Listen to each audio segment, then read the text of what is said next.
It looks like we're live. Okay. Now all we need is the studio audience. Yes. Once we get the studio audience, or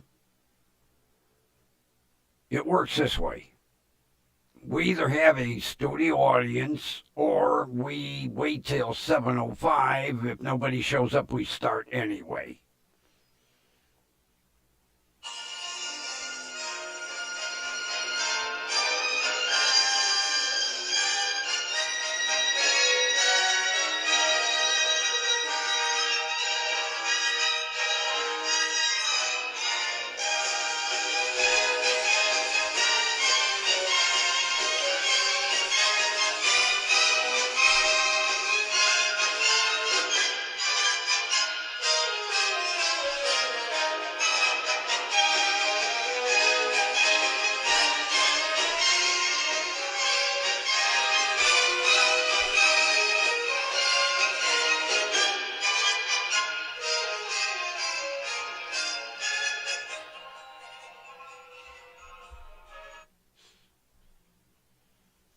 From the WDWL TV multiplex, with great anticipation, we bring you the pride of the station, the grumpy old man, and oh, oh, oh, oh, the grumpy vulture.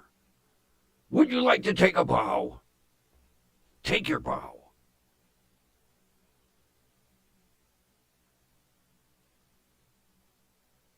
Oh, getting a little classy there. But it was crooked. You can't do anything right.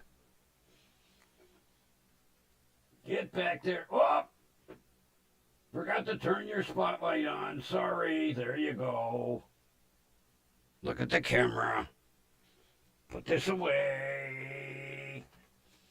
Look who's here. You missed a monumental stream last night.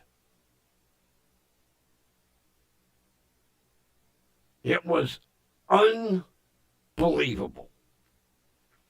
I almost had to call 911 3 times.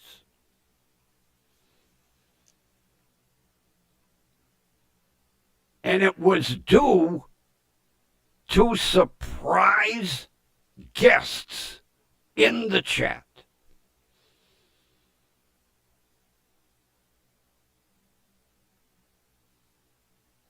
I almost fell out of my chair.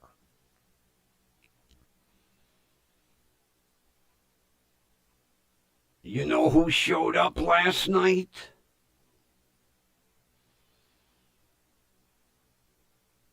First of all, it was unbelievable. Shiz. You know who Shiz is? Have you ever seen Shiz Happens?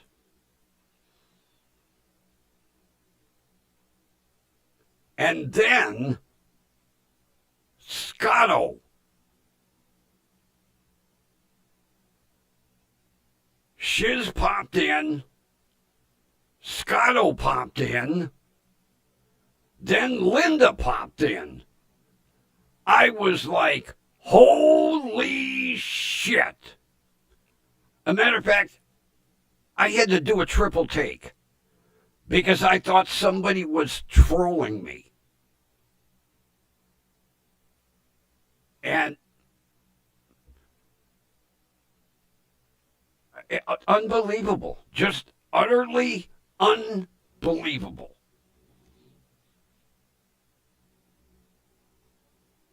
I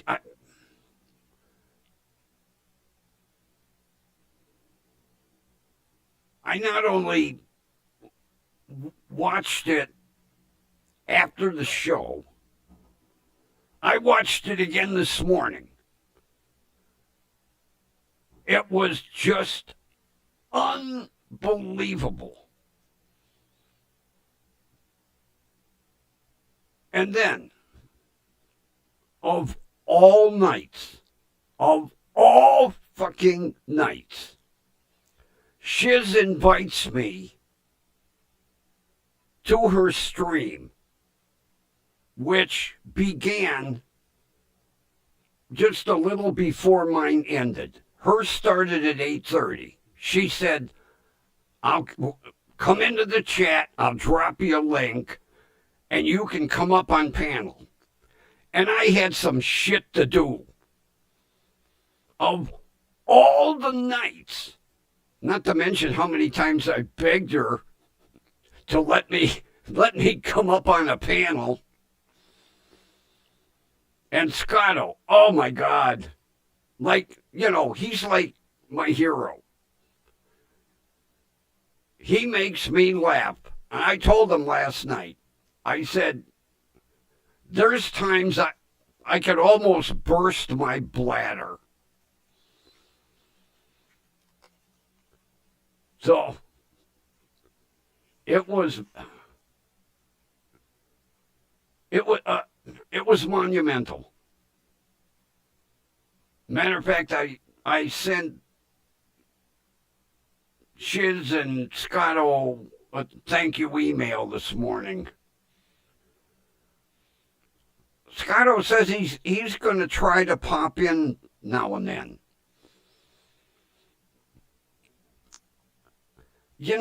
I never saw a guy who has so many costumes and can duplicate so many idiot YouTubers.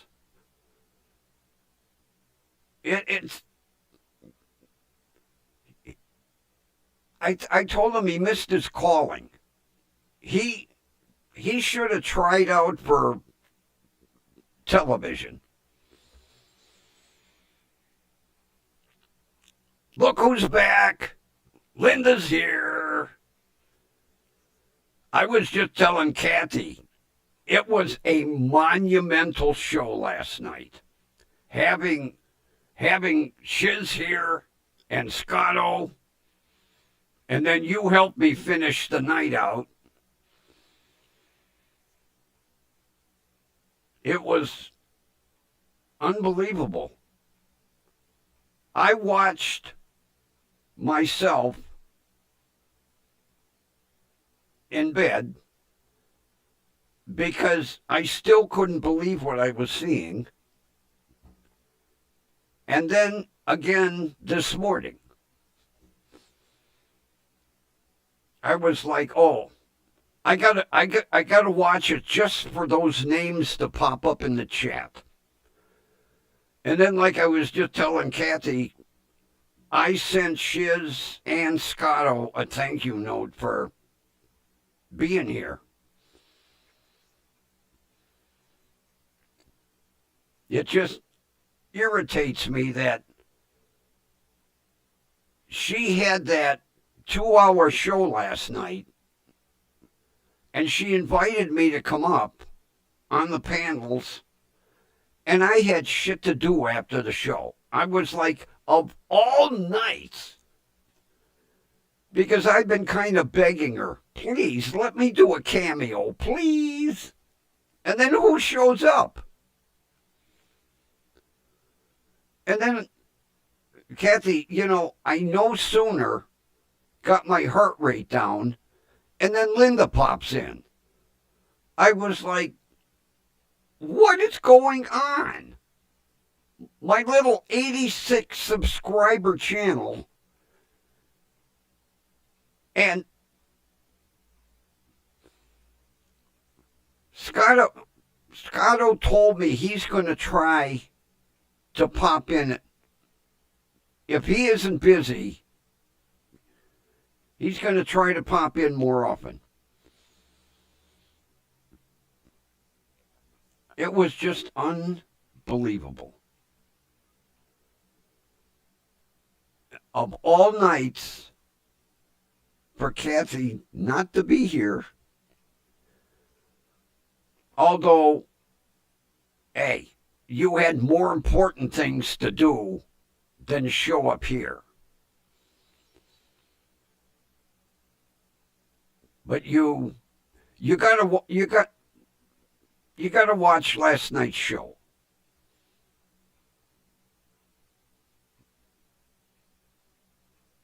Now, Shannon and Scotto didn't stick around long because they had to get ready to do her stream. But Linda helped me close out the show last night.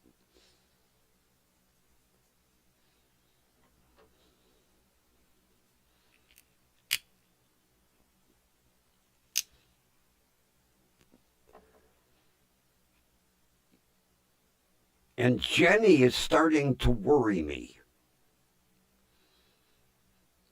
I was really busy all day today. I didn't get a chance to email her, but I got to email her in the morning.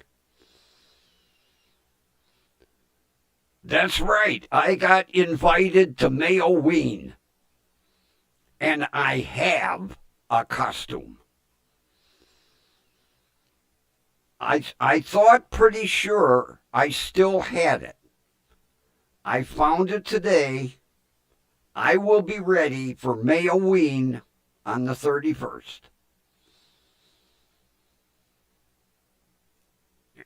And everybody's going to love it. Of course, it's not, believe me, I won't get close to the quality of costume Scotto will have. But I'm going to have one.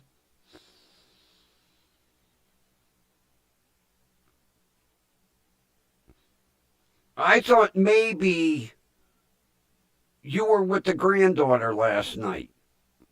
I thought maybe, it was a little grandma-granddaughter twosome outing.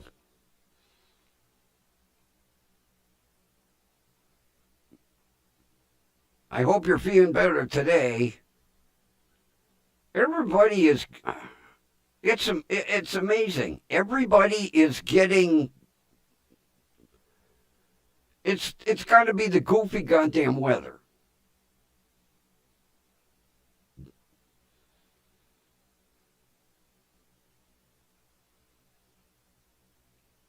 But if you're not 100%, Kathy, don't feel like you got to stay. I just like people to check in.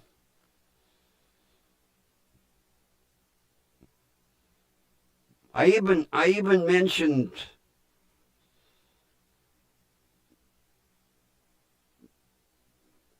I can't remember if you were here, Linda, when I said Kathy might be with the granddaughter, since granddaughter had some surgery. Oh, the weather here is one day we were 78, and then the next day it's fucking freezing rain. And then today, 48 degrees? I can't deal with this shit. The last thing I need to do is get sick. Ugh.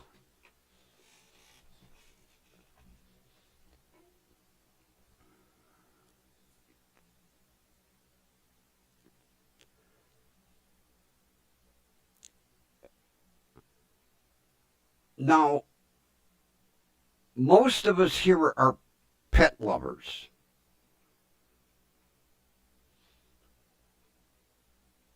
I'm not a big dog person.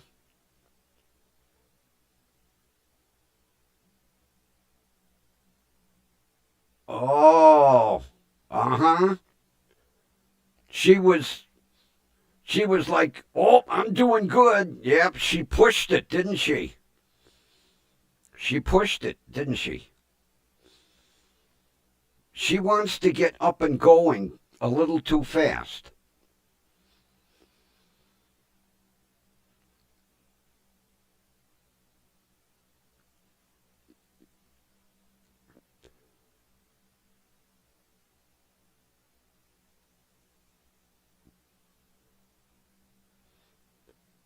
I watched two, and I'm not a movie person.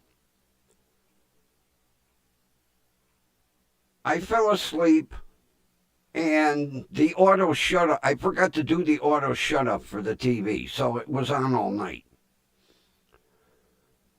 My goofy cat wakes me up like at 3:30. On comes this movie, Max. MAX. You talk about a tearjerker movie, even for somebody my age. It's basically the movie starts out. He's a Belgian Malinois. And he's a service dog in the military. They're over in Afghanistan and they get ambushed. IED. I'm not going to give a lot of it away because I'll ruin it, but unfortunately, the handler doesn't make it. Max does. Now, mind you, Max was uncontrollable. And they were going to put him down, the military.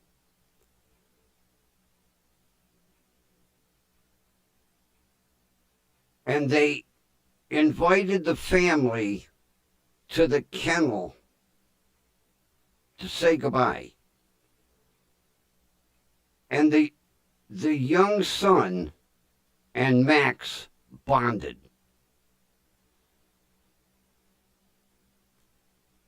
And I'll tell you what, it was one hell of a movie.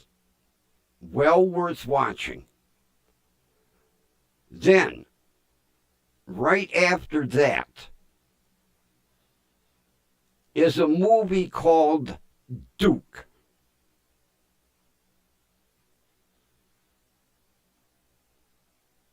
And he's a black and white spaniel. Another tearjerker. I'll just say, both of the movies, even though you will sit there and bawl your eyes out, end on a happy note. But you got to watch the two of them if you ever see them come up. Max and Duke. Both dog movies. And I'm sitting there watching the dog movies with my cat.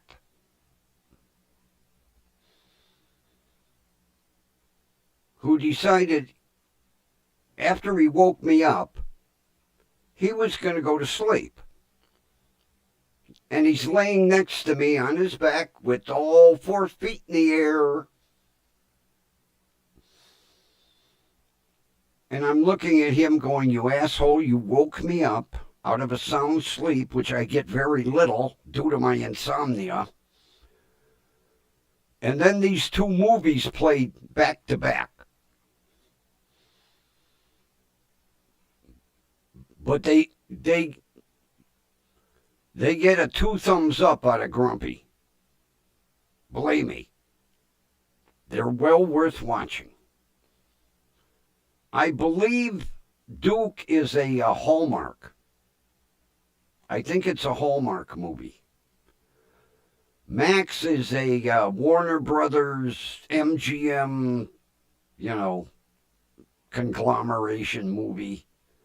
But both of them, you seen Duke? Isn't that a goddamn tearjerker?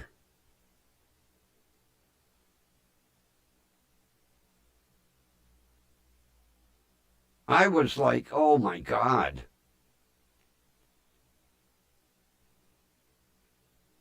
Outstanding movie, though. Both of them.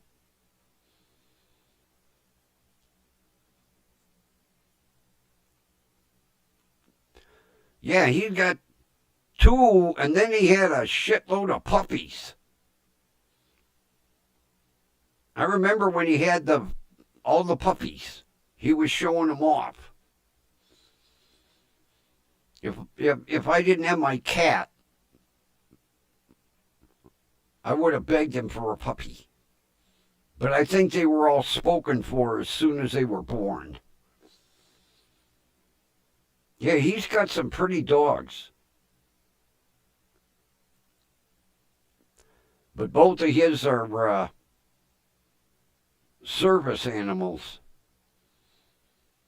And boy, they stick by his side too. And the last thing I would want to do is piss off a Belgian Malinois. They got a bite worse than a shepherd.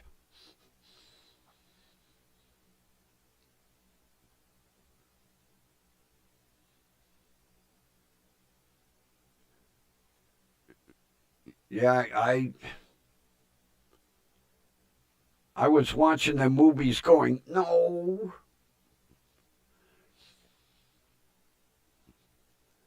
Although, Linda,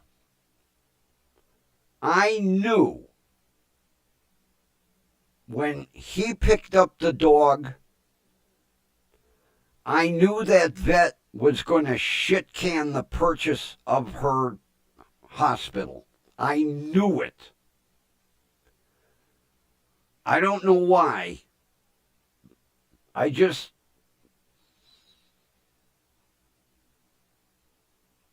Because I'll tell you what, she practiced veterinary medicine like the woman said, like Mayberry RFD, you know.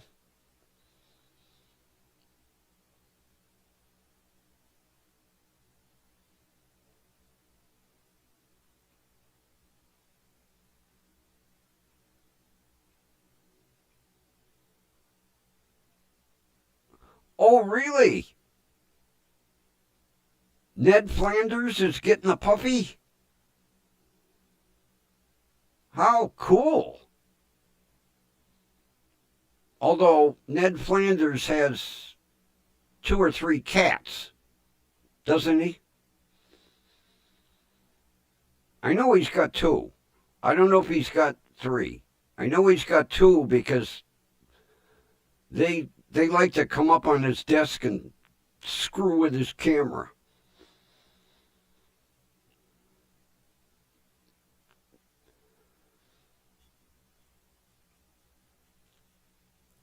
You know, Linda,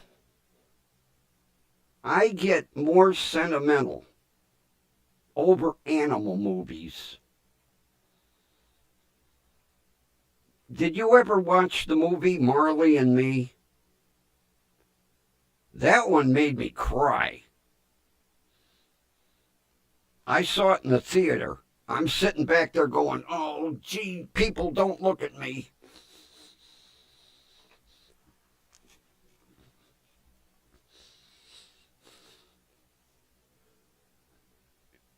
You know, I can watch a movie where somebody's,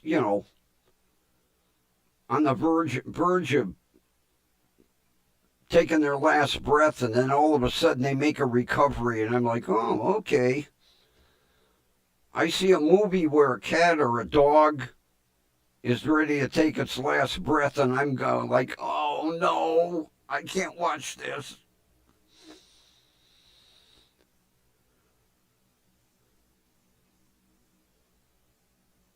Although I'll tell you,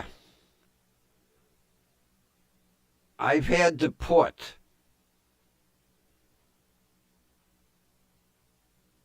one of my cats down. Two. I had one that was 22 years old. And then I had a 16-year-old. And I'll tell you what, I was a wreck. I was an absolute wreck. And I don't even want to think if my buddy ever gets sick.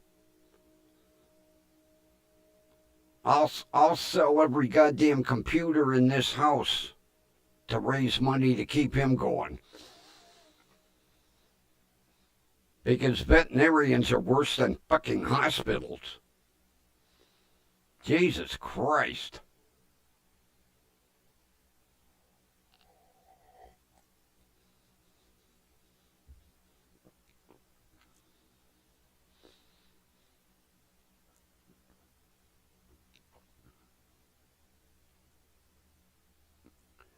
You know, they said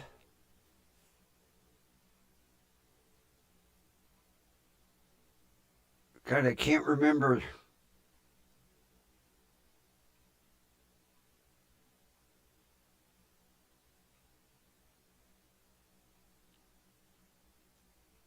Basically, I think like since the inception of using dogs in the military, they've lost 26 dogs and 25 handlers.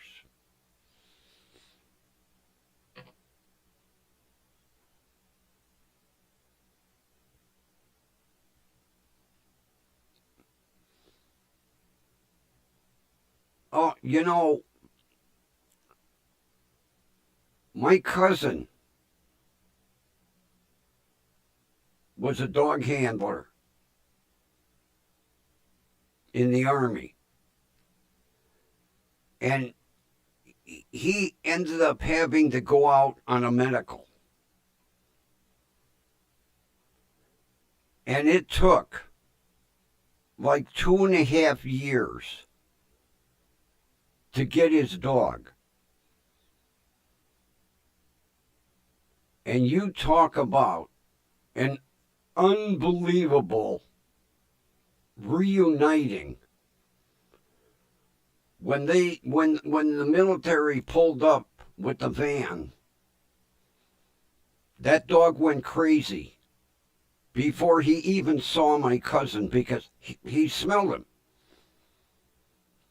And he went crazy in that van.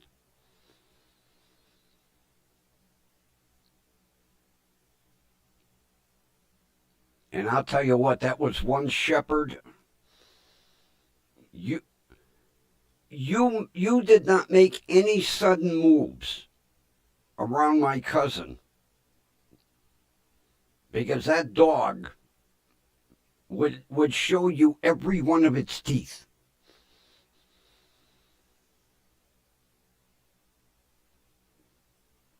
Because I happened to be there because my cousin said, hey, they're bringing my dog. And when the van pulled up in front of the house, all you heard was that dog barking like crazy.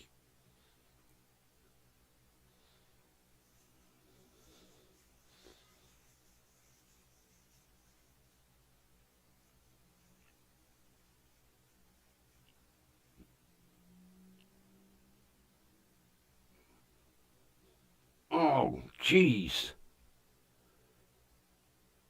2 weeks after, oh, God.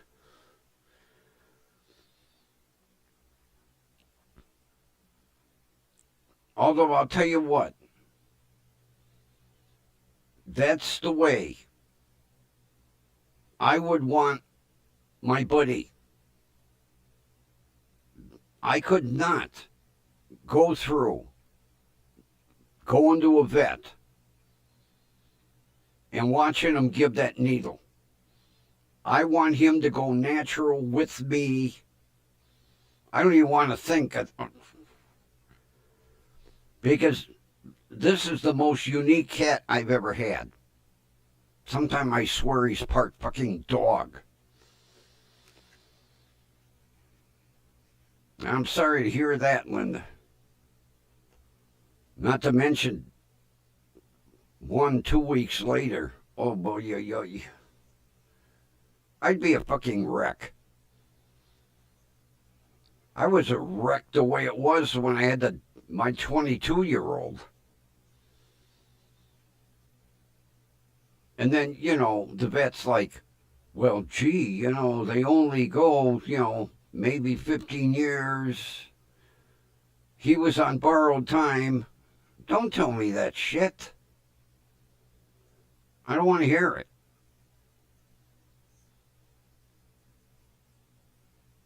That's part of the problem with having a pet. They don't live as long as you do.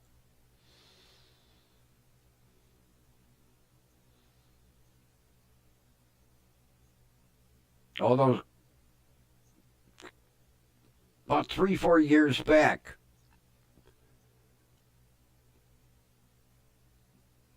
my sister was sitting on the couch and her cat climbed up in her lap and she thought it went to sleep. Well, it did. And the cat wasn't even sick. The vet said evidently it must have had like heart failure. But it climbed up in her lap and it curled up and she went to get up and she was like, come on, Bonnie, come on. And that was like, uh-oh.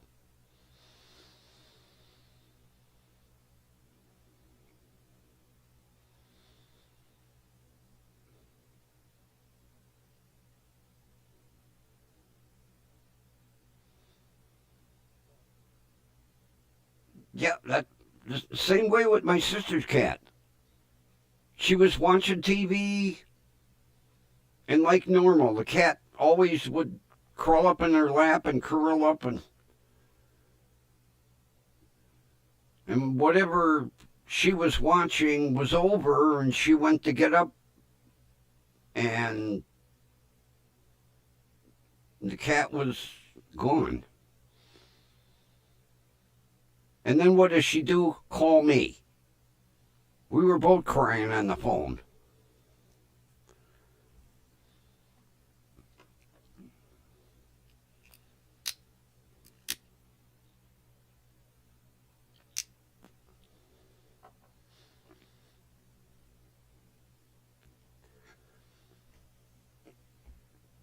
Oh, we got to get to my class action suit. In 2023, I got into a class action suit against, what the hell is it, Reynolds Consumer Products. They make hefty bags.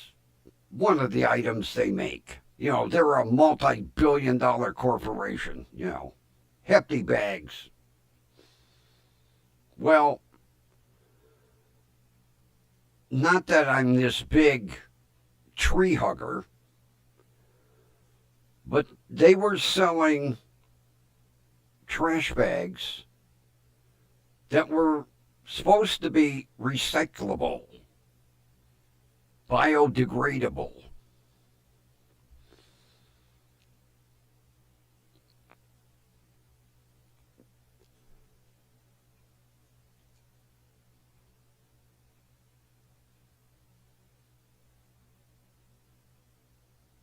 Oh, that's a combination.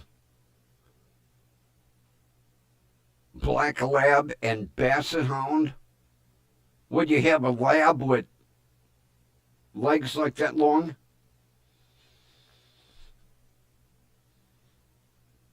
Because a friend of mine had a Basset Hound. They're real low to the ground. And they drool like hell. At least his did.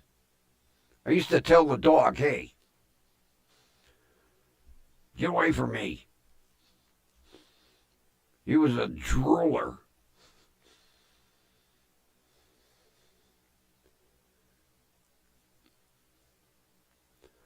So I saw this thing on the internet. Join this class action suit against Hefty, we'll say Hefty Bag, because they were mislabeled. They didn't say, put it this way. It said recyclable, biodegradable, but the bags weren't. And I used to buy Hefty bags for my trash, so I signed up.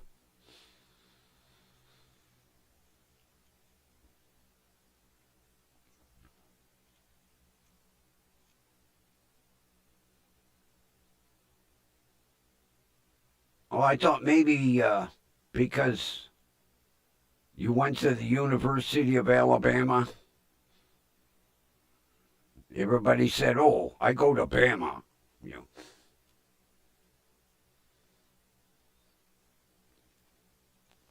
Well, today, I didn't even know they settled. I got my settlement check for the class action lawsuit against Hefty Bags. I almost threw it away. I was like, oh, this is junk mail. And then I opened it. And it's a check. Made out to me. And it didn't cost me anything to get into the class action lawsuit. Today, they settled the suit. I got my check.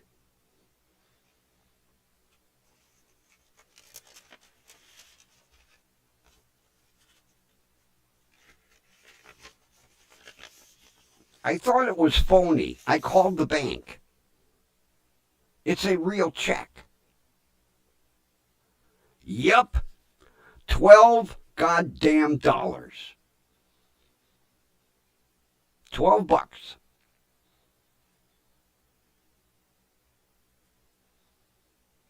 $12.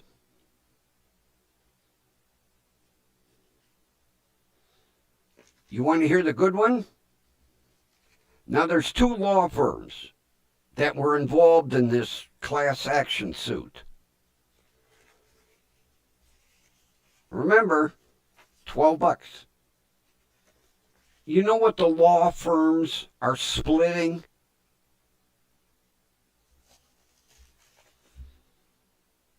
$975,000. Each law firm gets half of that. I get 12 bucks.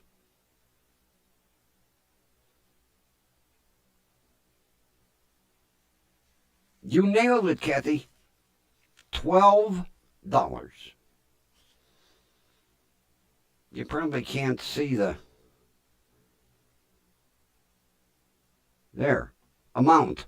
12 bucks.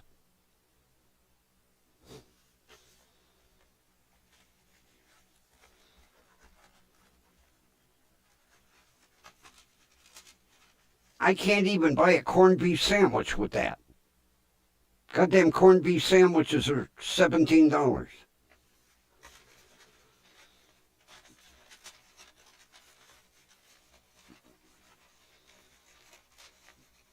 Well,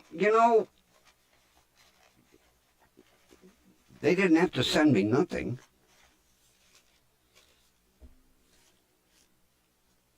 All I did was sign up. It was like April or May of 2023.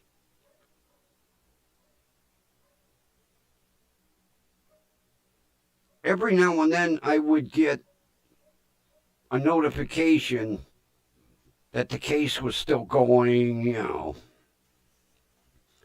I don't remember seeing a settlement email. But today, I got my $12.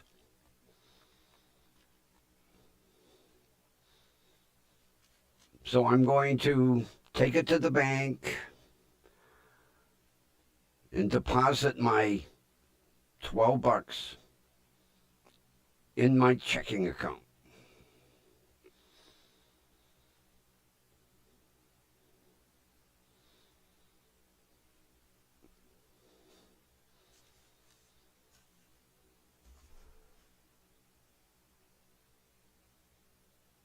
I got my winnings for my horse. Now remember, I bet 30. Win, place, and show. 10, 20, 30. $52. I got more from the horse race than I got from the lawsuit.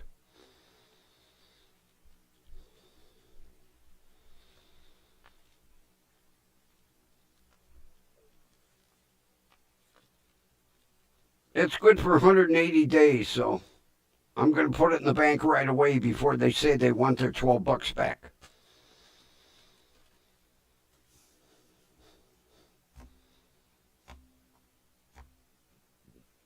Did he have black lung, Linda? Because I know there were a lot of payouts over that black lung.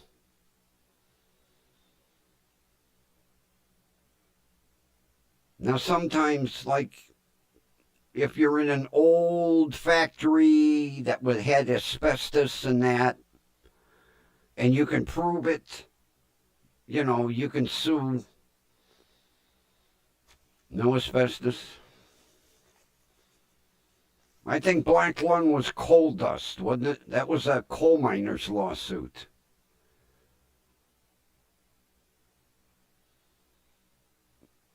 Although I know there were a lot of asbestos lawsuits too.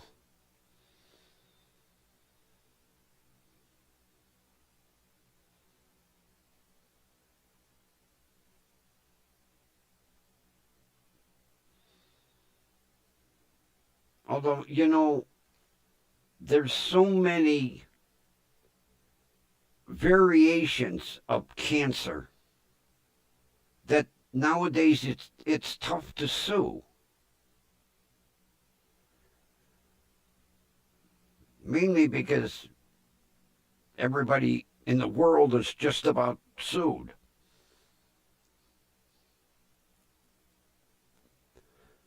And nowadays, in order to sue, man, you got to have photographic evidence and lab evidence and all this other evidence.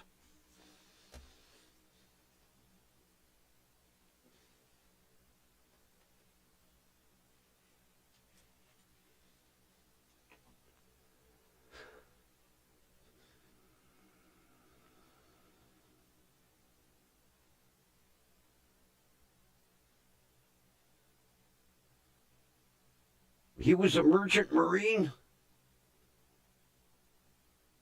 Wow.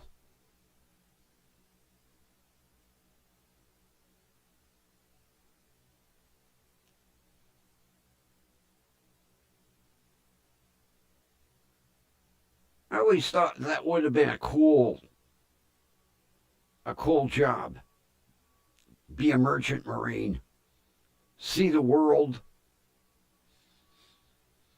Although I like a firm footing underneath me.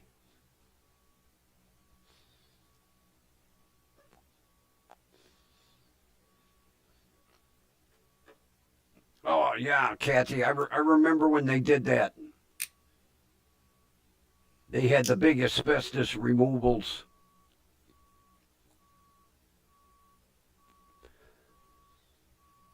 They went room by room, and everything was all plasticed off, and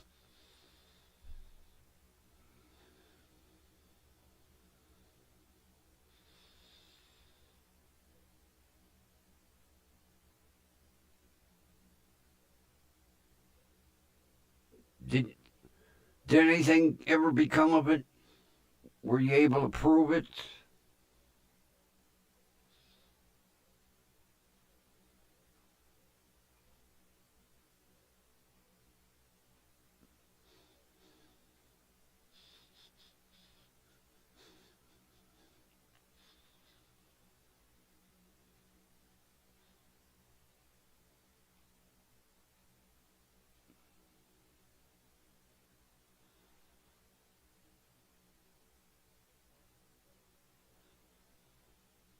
You know, my uncle made a career out of the Navy,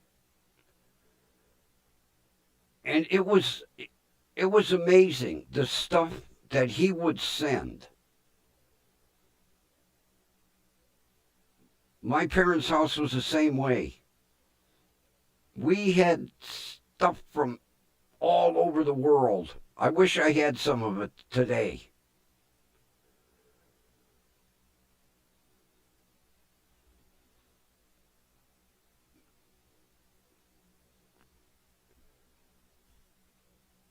I can't remember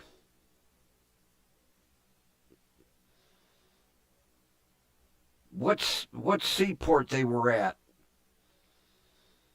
He sent me and my two sisters. They look like an Easter egg, and they got like I'll say a doll painted on them. And you take one, and then there's another one, and another one, and another one, and another one, and another one. I can't remember what they call that, but you have one big one, and then you open it, and there's another one inside, and another one, and another one, and another. I thought that was the coolest thing.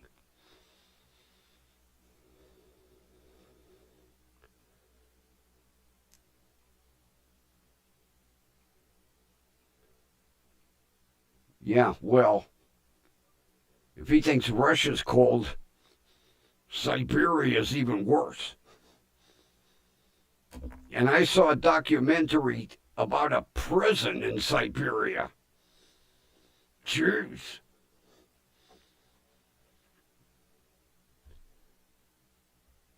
Yeah, nesting dolls. That's right. Yeah, I couldn't think of it. They were the coolest, and they're handmade, which is really even cooler, and I don't know what happened to them. But it was, you'd open it up and you'd end up with 10, and they got smaller and smaller and smaller and smaller and smaller. They were the coolest things.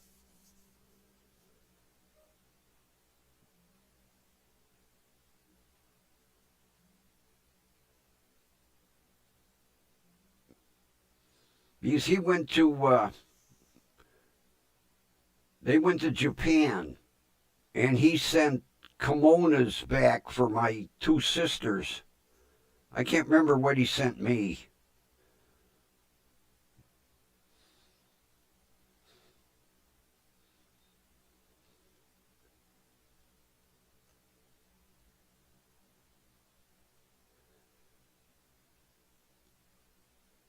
Did, did you see the goddamn guard dogs that they had? They were the size of goddamn grizzly bears. I never saw dogs that big in my life. I was like, when they were walking them, I was like, what's he got, a bear?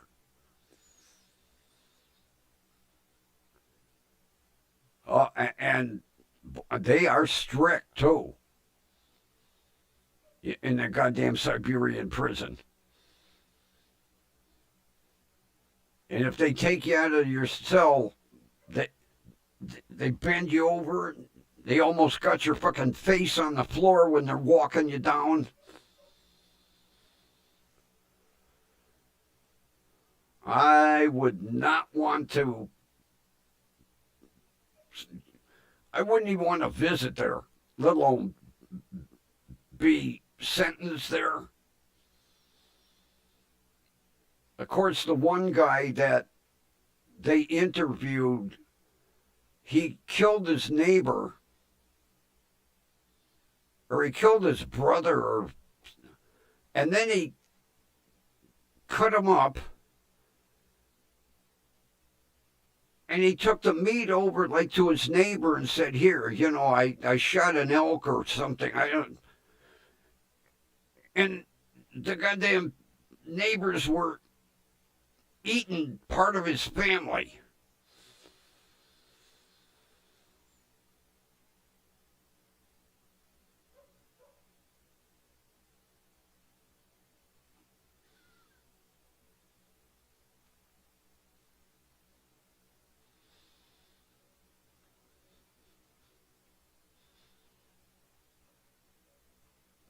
There,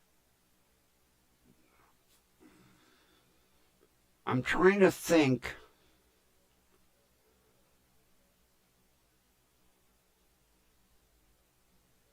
There is a wood that comes from Africa that is like the hardest wood in the world.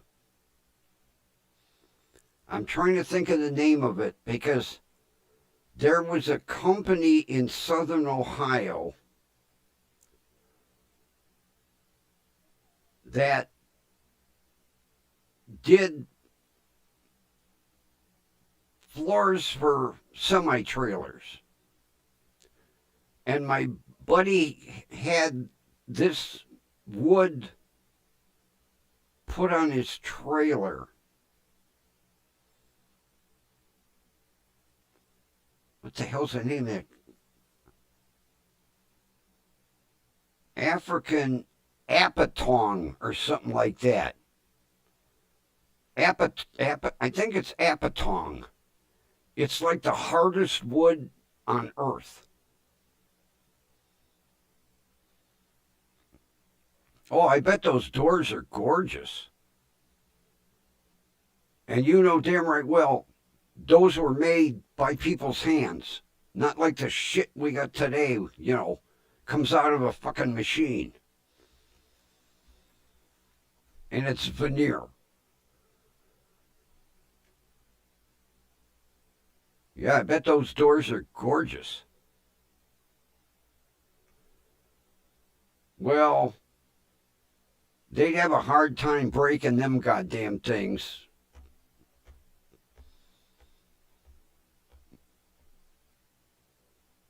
Cop would go to kick the door in and he'd break his leg in about 6 places.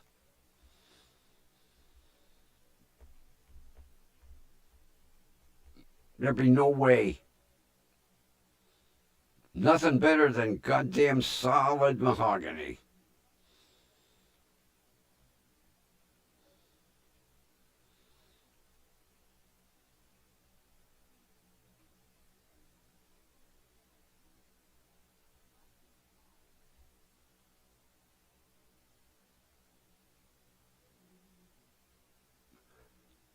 $25 a door. Holy shit. Oh, you'd pay at least $3,000 for easy per door. Easy. If not more. They only put those doors on them houses that sell for, $10, $20 million. They ain't putting that door on a house that's selling for, 60 or 70. The door'd be worth more than the house.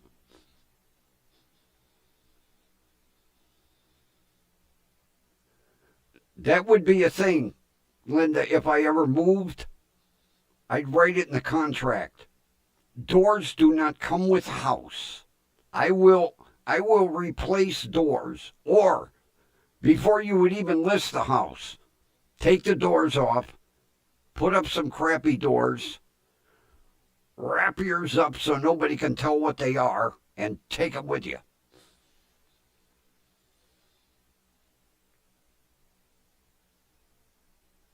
Oh, I believe it.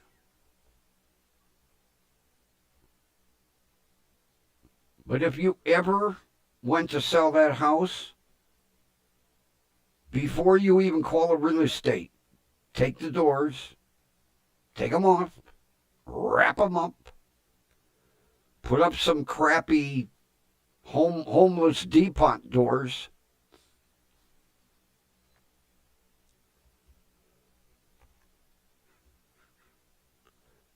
That's like in my kitchen. I have a hanging lamp that is made of cut glass and it's all leaded. A friend of mine gave it to me as a gift, a housewarming gift back in 1971. That hanging lamp has gone with me to every single house that I live in. I make room in my kitchen to hang it. Originally, it was hardwired. And when I went to sell the house, I told the real estate agent that light don't go. She goes, well, take it down right now. Put up another fixture before I take pictures. Oh, good. So you can take your doors with you and put the old doors back up. That was smart because a lot of people they'll shit can the doors.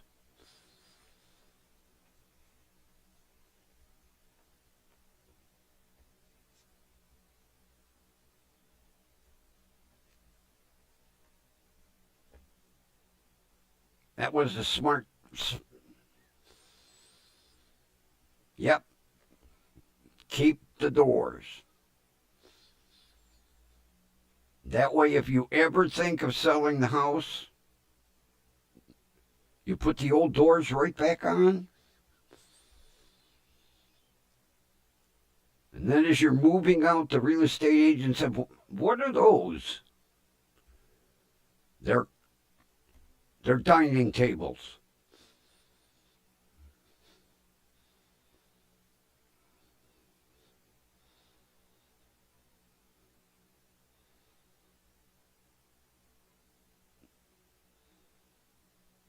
Yeah, like this house here. I don't own it. I took the ceiling fixture down. I put a fixture up with a hook to hold the chain so I could have the hanging lamp. But I saved everything. It's in a box in the basement. If I leave here, I put that old shitty kitchen lamp up and take my leaded glass, fancy, gorgeous hanging lamp with me.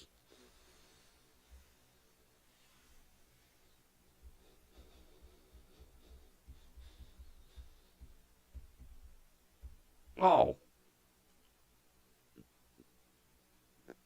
let me go grab something, Linda. I got to show this to you. Hold on. Hold on. Commercial break. I got to show you something.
Okay,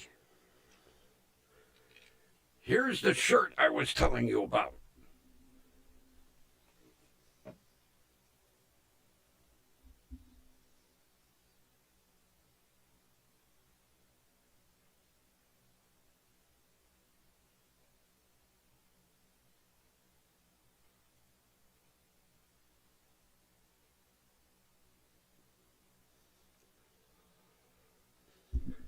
That's the that's the one I wore to my oncologist appointment. He loved it.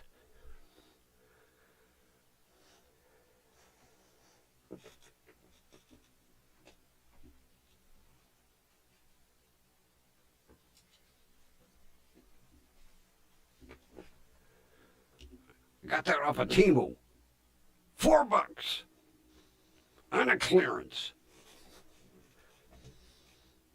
I gotta stay off of that goddamn. Man, I thought I was addicted to eBay. Jesus Christ. Even my letter carrier said to me one day, she goes, "Do you buy from anywhere else?" I said, "Well, yeah." She goes, "Well, it's like every day I'm bringing a package from Timu."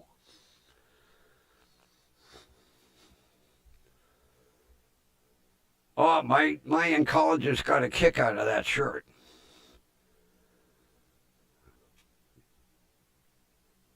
I should have brought the one in I'm going to wear to my shrink appointment. I haven't figured out which one yet. Either the one that says it's Mr. Asshole to you, or the one that says I don't need anger management. I just need people to stop pissing me off. So I'm trying to decide which one to wear. Although I'm going to have so many appointments, I could wear all of them. Or the shirt that says I'm the nicest asshole you'll ever meet. You know.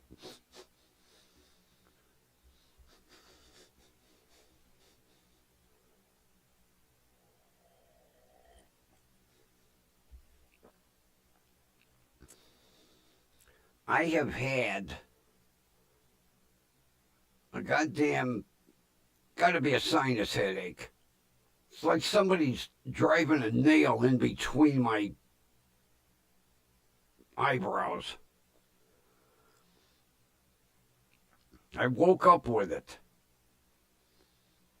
It's like right here. It's like somebody driving a nail between my eyebrows.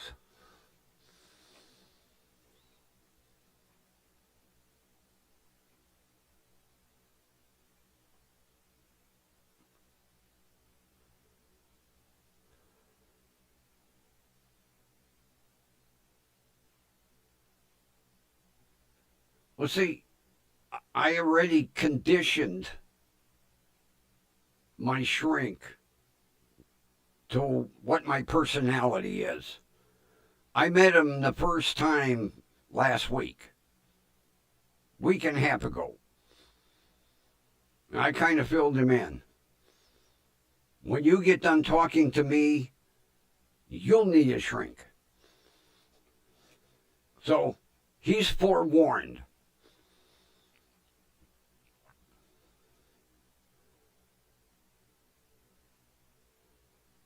Yeah, he said to me, he said, let's start with your childhood.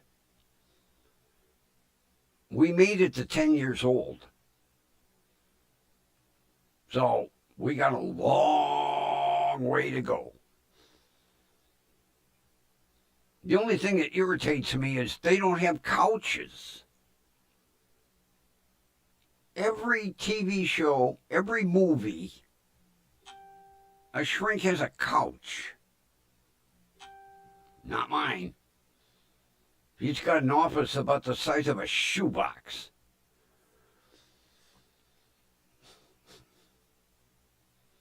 Yeah, we come in, we sat down, he was taking information. I says to him, when do we go into the other room. He looked at me and said, "What other room?" "Well, the room with the couch." He said, "Oh, we don't do that." When did they stop? Every movie you see, every TV show you see, so they're lying to me. No couch. I figured I could catch a quick nap.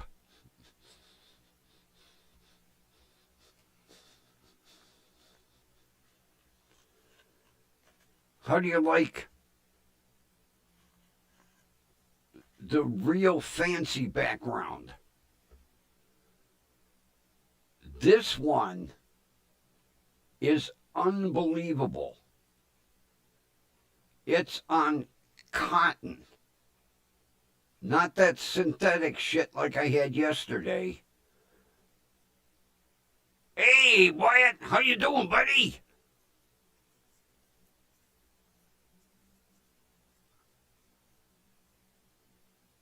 I told Kathy that you were the first one in last night.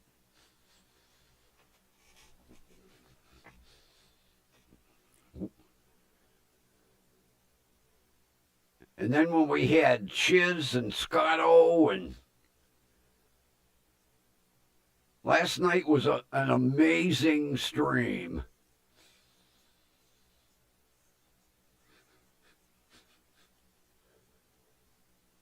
I said, Shiz popped in first. And I had to get my heart started. And then in pops Scotto. And I had to do CPR again. And then in comes Linda. I was like, I'm going to have to call 911 if anybody else pops in. Oh, I'll tell you what. And double stitched around, and it's folded over. And double stitched all the way around. And like every 6 inches is a loop to hang it on a pole. And oh my God, the material is just unbelievable.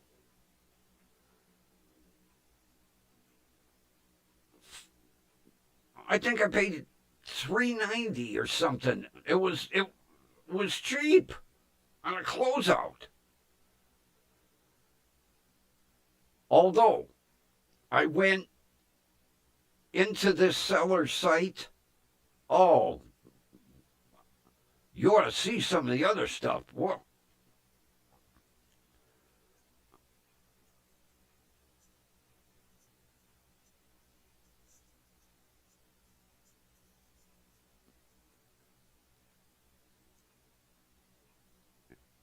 Yeah, I kind of, let me move the hell out of the way so you can see the whole thing.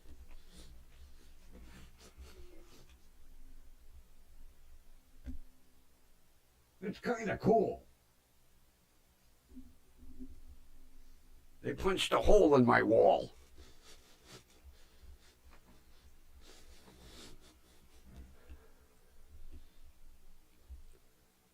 So what I did,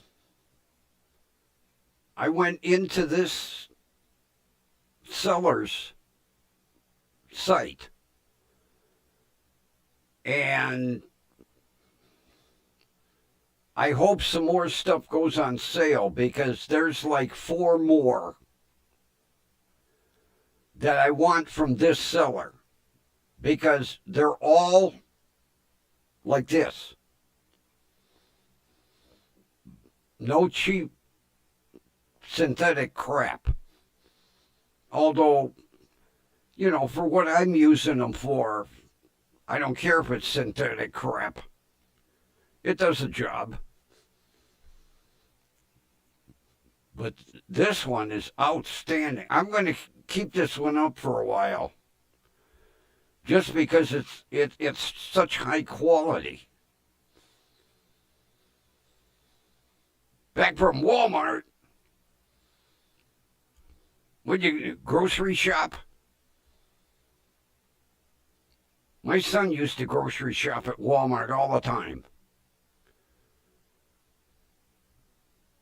I miss when he would come home with the fresh baked Italian bread.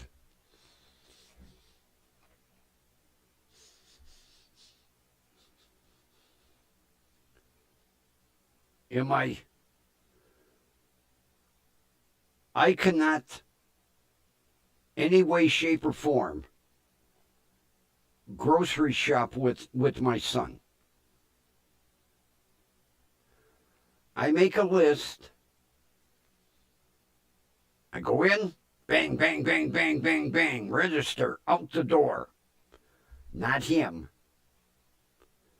If he's buying noodles, he looks at every single brand manufactured and reads everything. No. Okay, let's this one. No.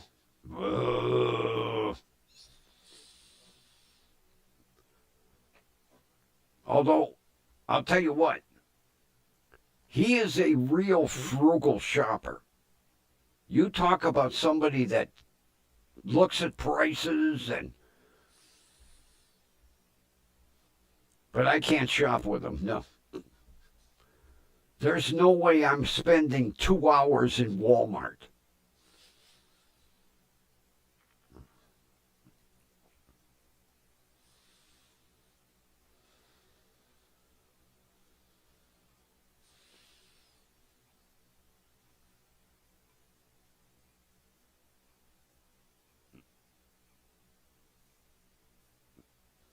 Oh, I have to buy Band-Aids by the case. Because I'll tell you what, Wyatt. Ever since going through chemo, I bleed like a stuck pig. Like, okay, you can hardly see it, but look at that little dipsy doodle there.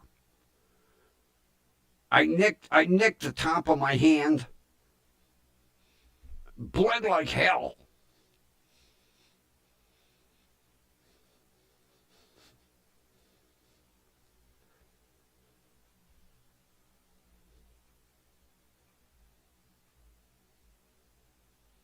No ice cream?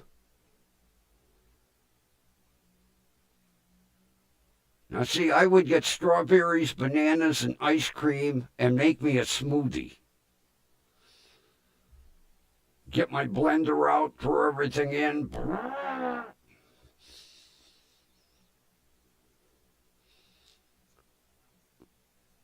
Although I got tired of smoothies. Because that was one of the few things after chemo I could keep down.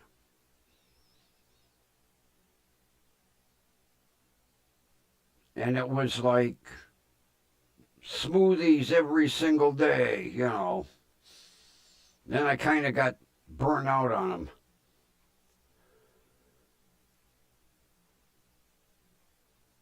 I'll see, I spend roughly 30, 40 minutes and I'm done shopping. But I make a list and I go right down the aisle. Bang, bang, bang, bang, bang, bang, bang, bang, bang, bang. I don't stop and look at shit. Out the door. Because I can't stand people in grocery stores. Especially the assholes that will leave their cart in the middle of the aisle and then walk all the way down to the other end to get something.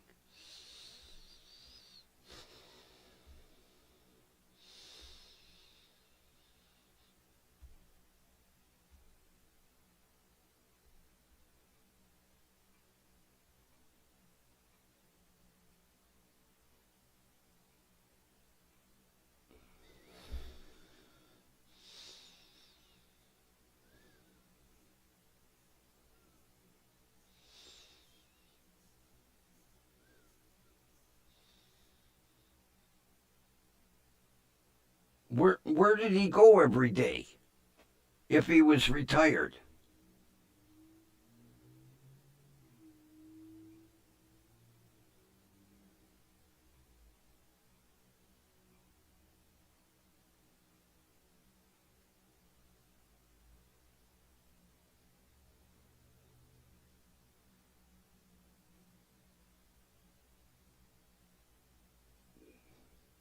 Oh, Kathy, you and him would get along real well.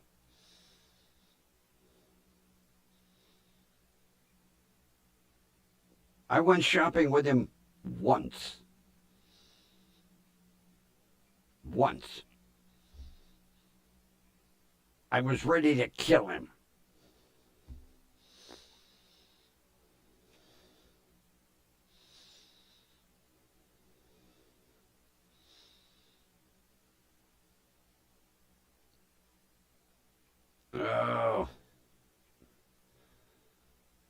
Oh, that's that is one disease that scares the shit out of me.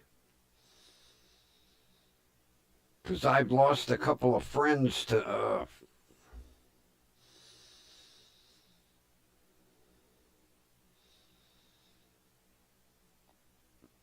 Harbor Freight, the adult toy store. When I go to Harbor Freight, I got to take somebody with me to stop me from buying everything in the store. I love that place.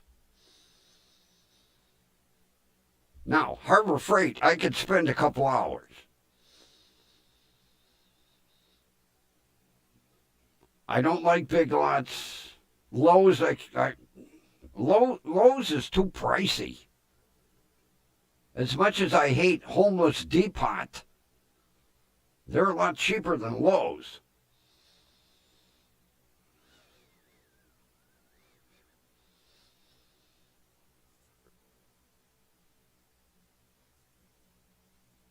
My ex-landlord from the house when I lived up the street had dementia. I would stop and visit her a couple times a week. I got to the point I couldn't go. I'd walk in the door and she'd bitch at me. Jesus Christ, it's about time you fucking come to see me. You haven't been here in a month. I was like, Rose, it's Thursday. I was here Tuesday. Oh, don't tell me that. I couldn't take it anymore. I'll tell you what, people that work in nursing homes or, with dementia patients, those people, they got the patience of a saint. They deserve an award. And anybody that tries to take care of a parent, I don't know how you do it. I don't know how you do it.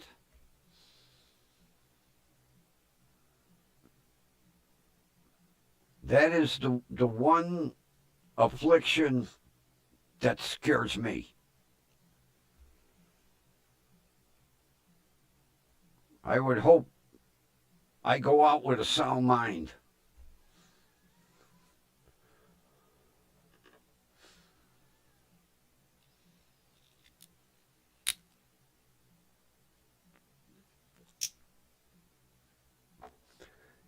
And they always think people are stealing from them. It seems to be, it goes with the affliction. They accuse everybody of stealing from them. I know that's the way Rose was. I'd go in and she'd be like, somebody stole my damn cell phone. I'm like, no. The nurses have it. When you want to make a call, they'll bring it in. No, they stole it. It's no. They'll bring it in. You can make a call. No, they stole it and they sold it. Okay.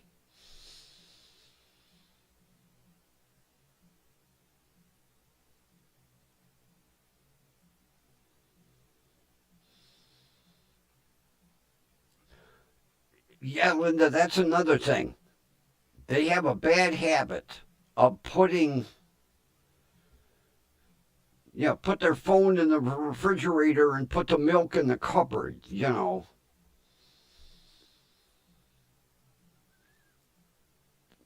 That was why Rose's daughters had to finally put her in a home. They'd open the refrigerator, there'd be boxes of cereal, and the dog food would be in there, and then they'd open a cupboard, there'd be a bottle of spoiled milk, because she put the milk in the goddamn cupboard. But she went through a stage where she was accusing everybody of stealing from her.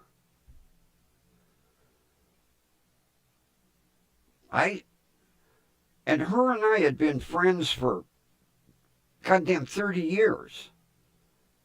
And I finally told the girls, I said, I can't go see Mom anymore. I can't. I can't take it. To walk in and get bitched at, you never come see me. I mean, like I was here 2 days ago. And yell and scream.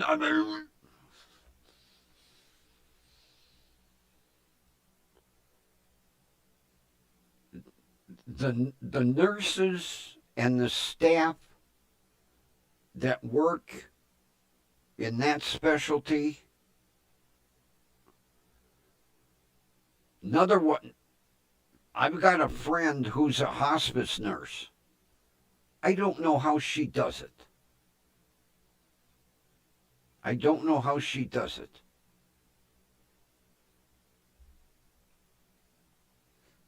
I could not face dealing almost on a daily basis with somebody passing on.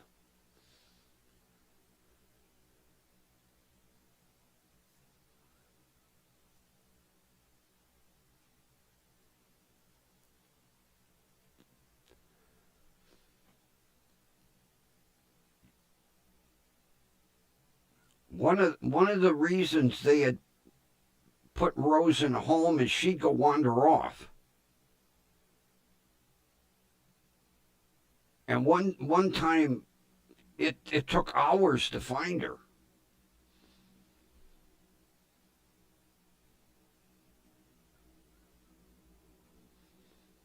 As a matter of fact,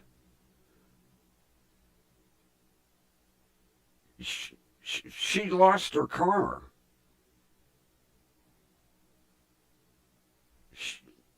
She went to the shopping center. She should have been driving. I told the girls, take the keys away from her. She drove up to the shopping center and then walked home. And then she couldn't remember where she went shopping because no receipt. Like, where's the receipt for the groceries so we know what shopping center you went to? They thought she went to shopping center A. Here they found the car at shopping center B a couple days later.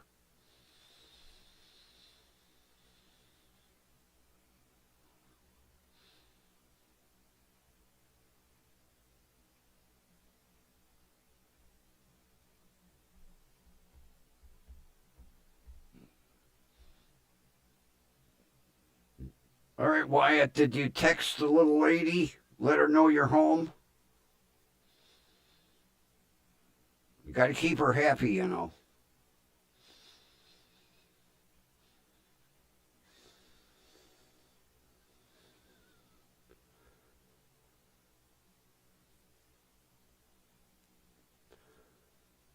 Well, another blast from the past. How you doing, sweetheart? Good seeing you pop in.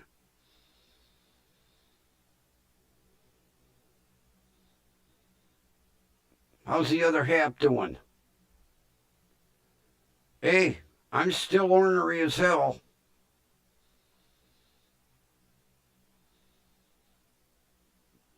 You know, the cranky old bastard. Here I am.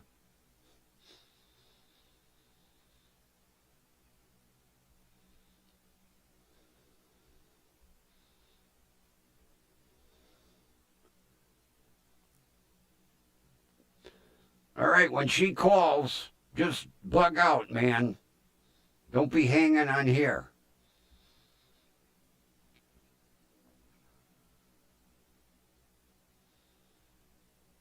Oh, Sherry, don't tell me that.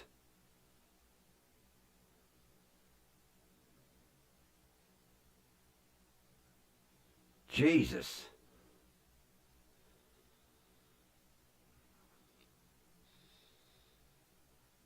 I hate hearing that.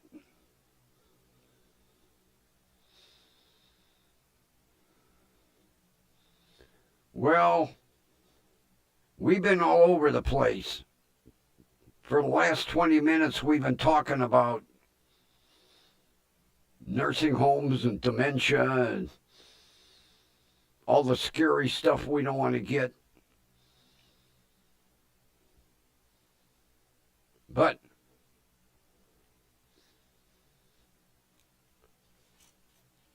I got my settlement check from a class action suit that I signed up for in April or May of 23. They finally settled the class action suit, and we all got our checks.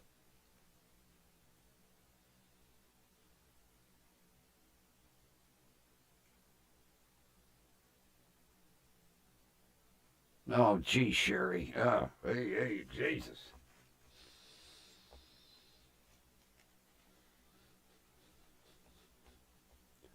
Well, tell him we're all thinking about him.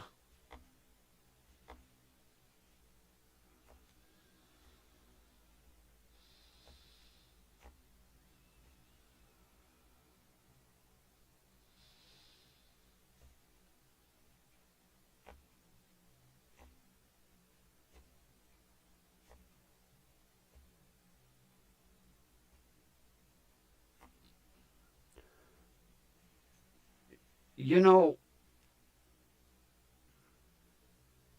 oh, yeah. You know how much the check is for?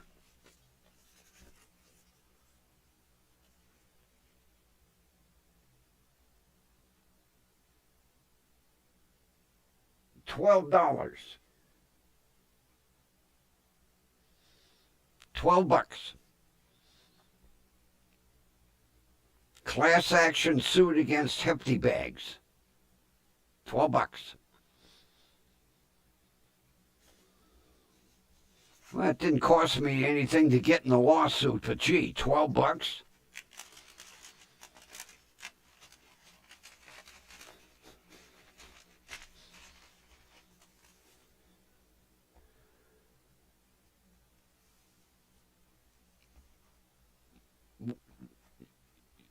You know what drives me crazy? Sometime I'll get up, I'll go out in the kitchen, and I'll forget what the hell I went in the kitchen for.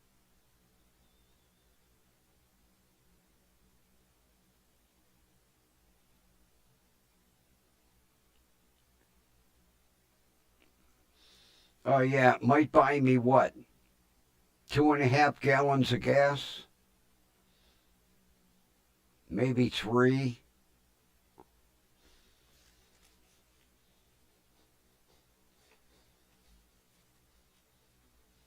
But considering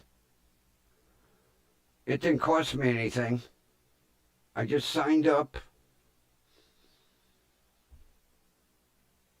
I forgot all about it till the check. As a matter of fact, I almost threw the check away. I thought it was junk mail.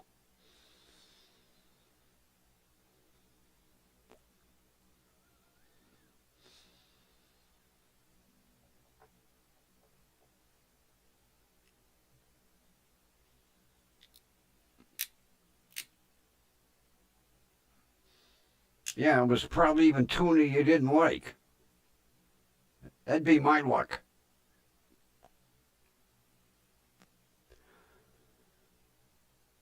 Be my luck. I'd win like 10 cases of tuna, and it would be tuna I couldn't stand. Here's your winnings. Gee, thank you.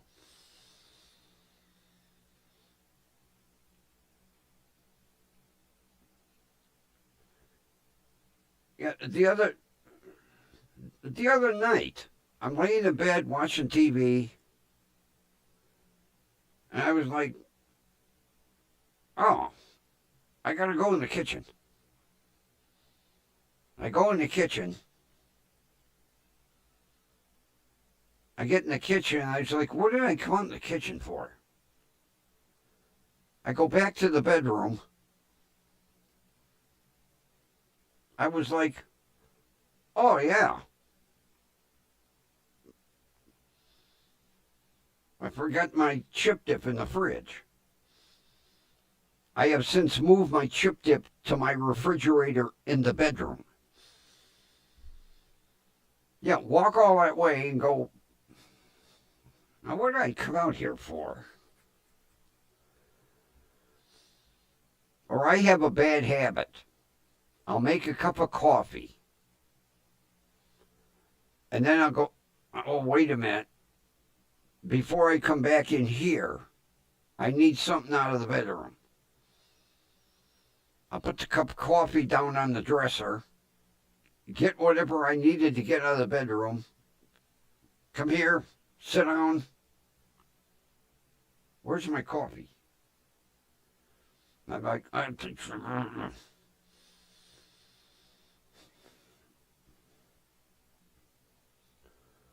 I tell everybody, don't ever get old.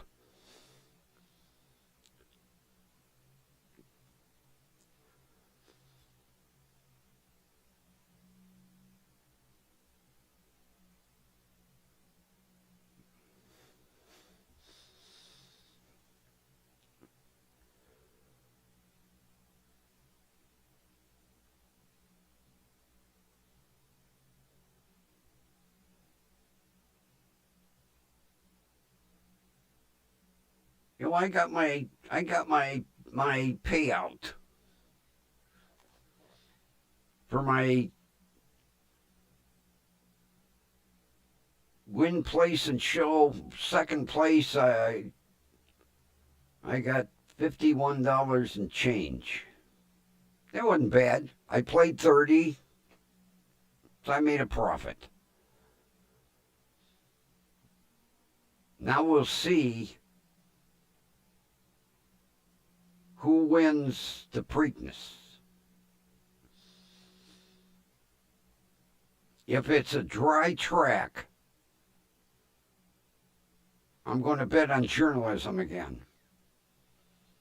If it's a muddy track, I'm going to bet on Sovereign. Because Sovereignty likes to run in the mud. Journalism don't like to run in the mud.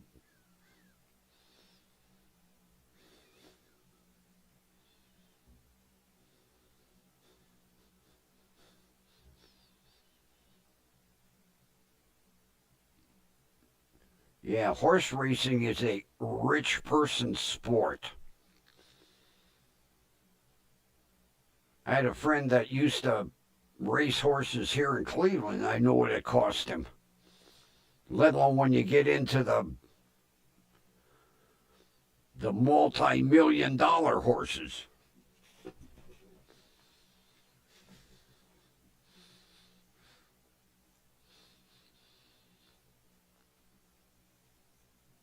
Well, see, he was favored to win because he had won the last 4 races that he was in. but he don't like mud. With it raining, it screwed everything up. But at least he finished second. I didn't watch the replay to see what the distance was between him and Sovereignty.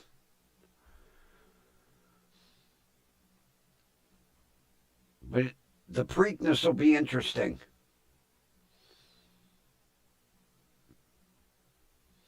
I guess I'll be betting again.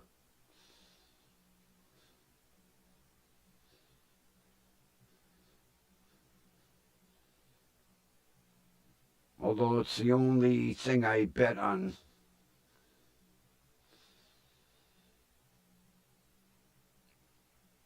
Well, that's why I say, if the Preakness, if that track is dry, it's going to be an interesting race. Because he can run. That horse can run. So I want to see what the odds are, what the track is like. If it's a dry track, I'm betting again. Oh, this headache is driving me crazy.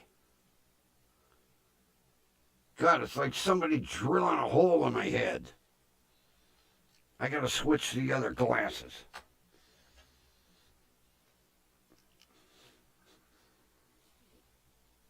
They're a little easier on my nose.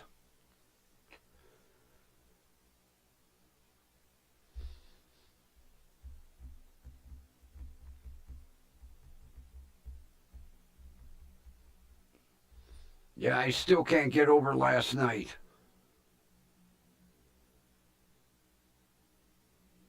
I'm sitting here thinking all day, today, of all the places for those two to pop in. I think it might have been Scotto's idea.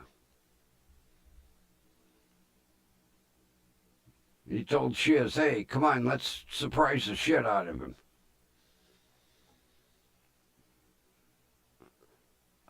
You could have knocked me over with a feather.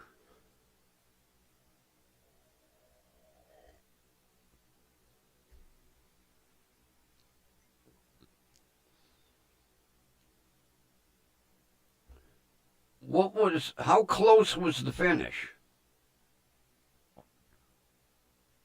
Because I forgot to watch the replay.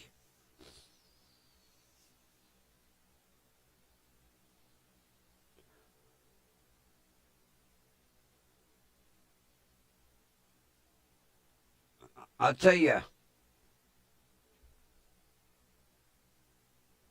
that horse that come in from China or Japan,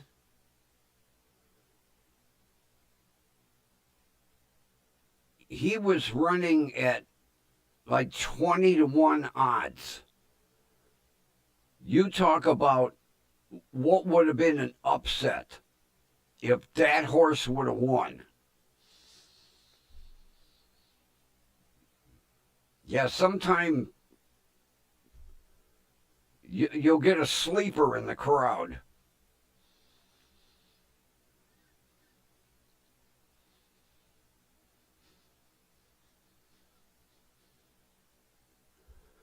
I would have liked to known how much it would cost to ship that horse over from China or Japan, wherever. Because you don't just put him in a crate and go, here you go. They have a trainer with him 24/7. I'm sure he was in a nice padded stall. Especially if they put him on a jet.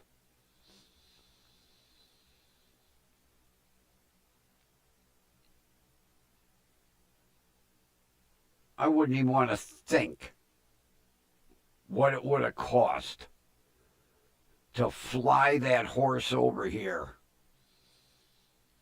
Because, it's not like they just load the horse on the plane and the whole staff is with that horse. That horse gets better care than a human.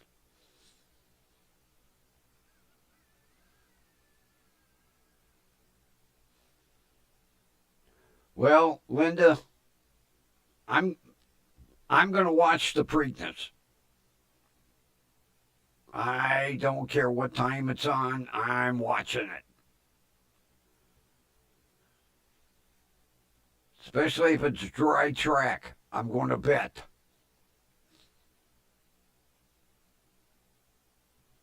But it depends on what the odds are. Journalism was 3-1. It's not going to be a big payout. Well, except for the owner.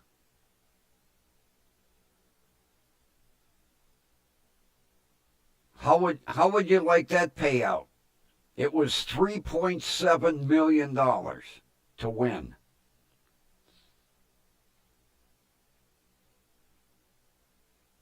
Winner got $3.7 million.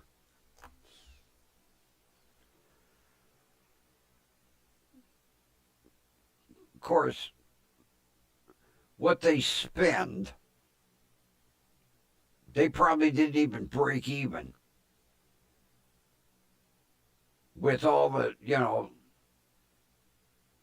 training, the bets, the food.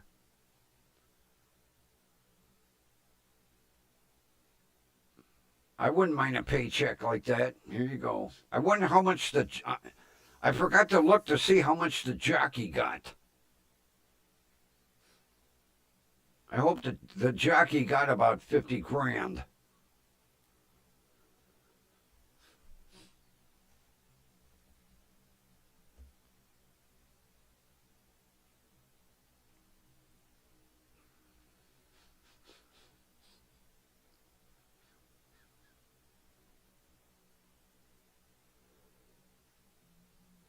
I would like to see Churchill Downs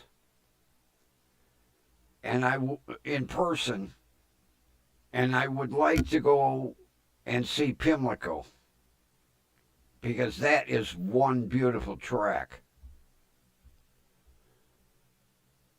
I can't remember how nice the track is. Well, you figure Churchill Downs, Preakness, and Belmont, those tracks are pristine. They're works of art because of the horse races they have there.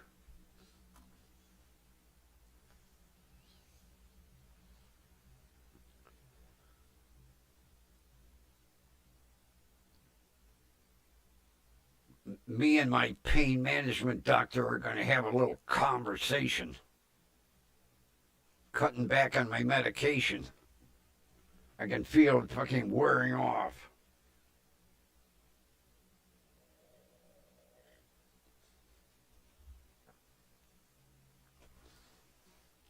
I gotta call him anyway.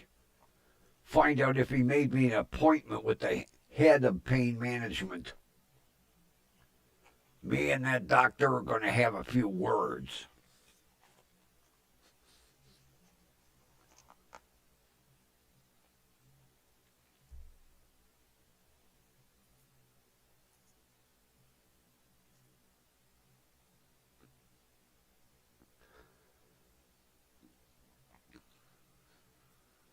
Although I wanted to look up Thistledown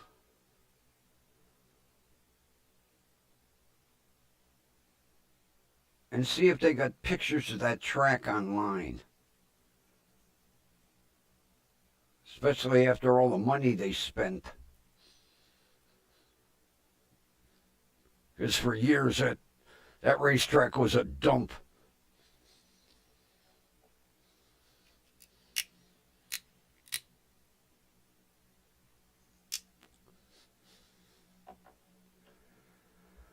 I gotta write a note here. Where's my scratch paper? I have to definitely email Jenny in the morning, see what's going on.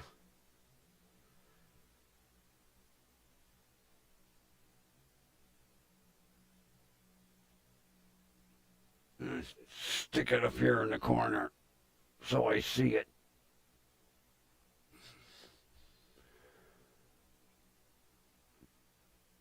Yeah, it's been over a week since we've heard from Jenny. And she was having some personal problems.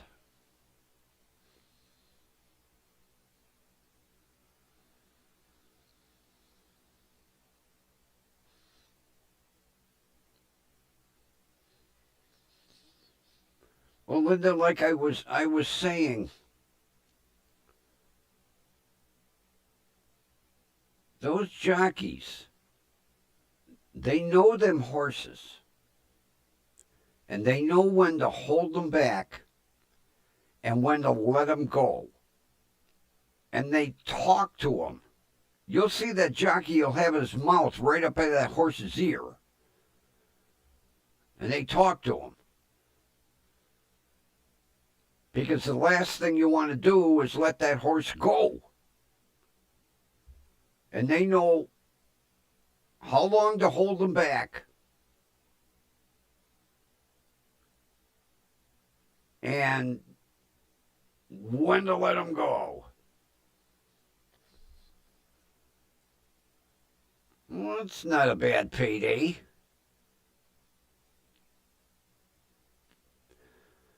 He could retire now. He says, "Yep, I'm out of here."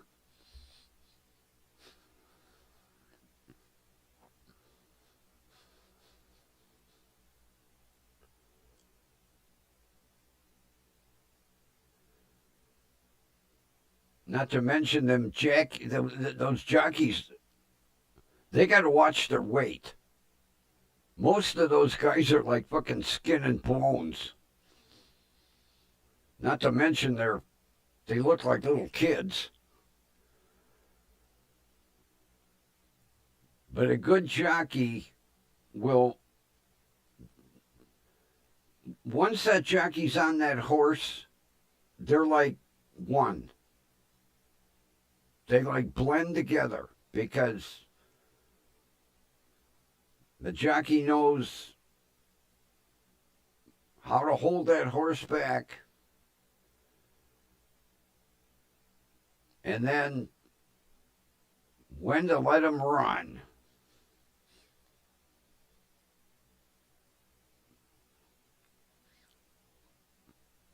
It's like with trotters. With trotters, it's a mind game. You try to make the horse next to you nervous to break stride. Because once they break stride, they're disqualified.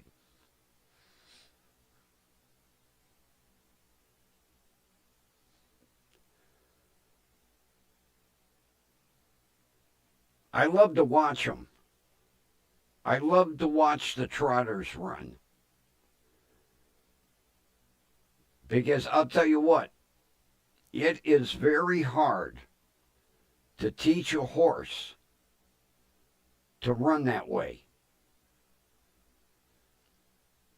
Because it's got to be right side, left side, right side, left side. Horses are used to running with all four.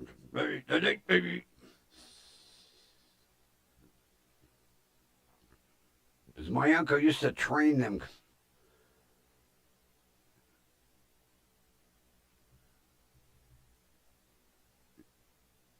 But they got to get them extremely young. And then they got to teach them. Right legs, left legs, right legs, left legs. And then when they're racing, they try to intimidate the horse next to them to break stride. Sometime they'll do it, sometime they won't. The horse breaks stride, you're done.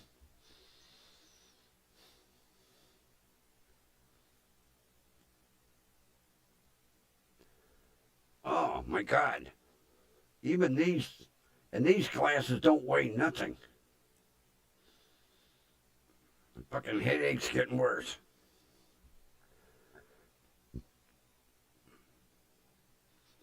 This goddamn weather. The other day I had to run to the store and it was frickin' rain was ice cold. We had the heater on full bore in the truck.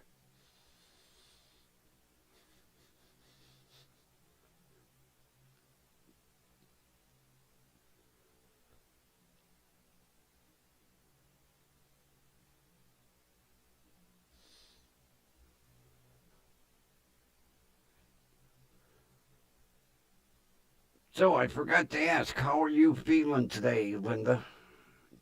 A little better?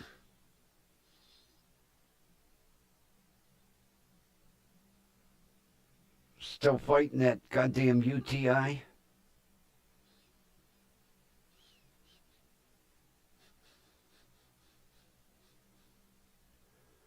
You no sooner get one thing healed than something else acts up.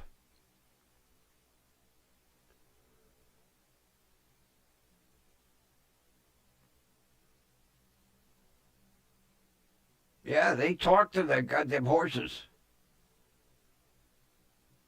People think horses don't understand English. He yells in that horse's ear.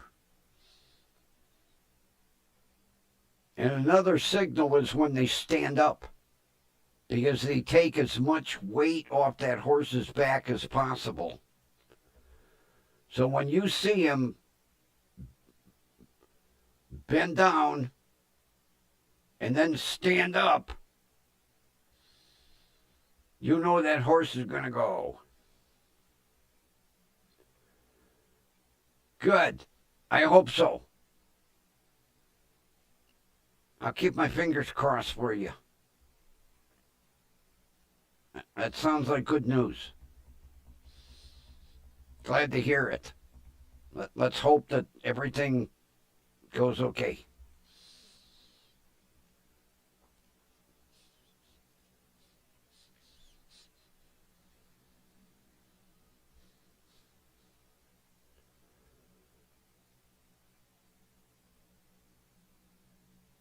Hey, I told you. I care about my peoples in here. That's why I'm so worried about Jenny. She's going through a rough patch. And it's been a week since we heard from her. I get concerned. And I know you've been battling. I remember you mentioning it a while back in Stone Vets that, you were fighting health problems, so.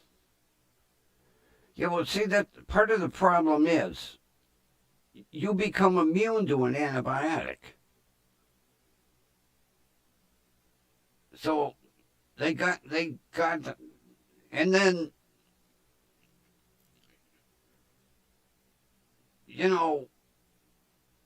they've been using certain antibiotics for so long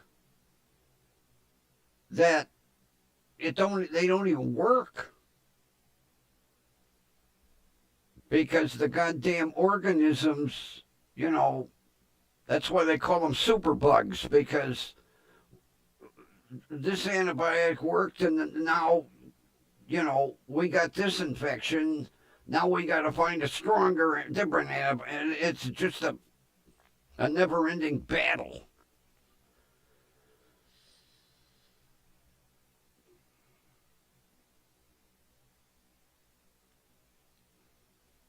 Yeah, Jenny didn't sound too good the last time. Although,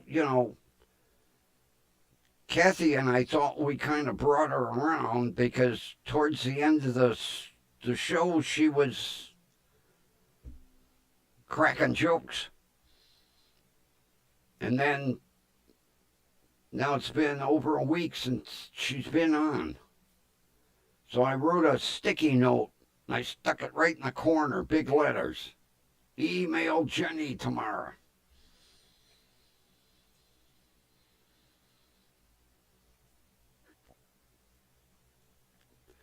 Because I've got both of her email addresses, so. And I finally heard from Nomad today. He said he ain't been around because the goddamn overtime been killing him.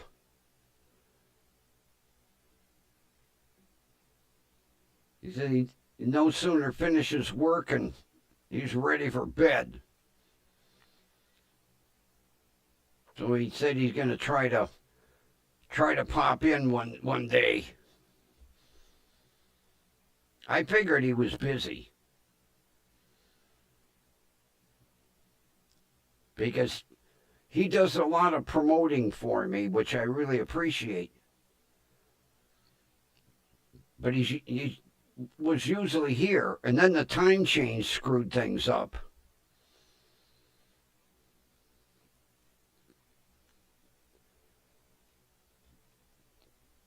Yeah, Kathy, he said the goddamn overtime is killing him.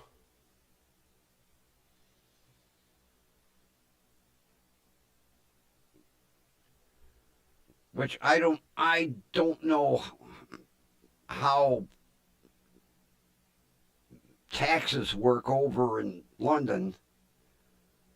But I know, like here, sometime it don't pay to work overtime because the goddamn taxes suck it all up. Yeah, he wrote me a pretty long email today.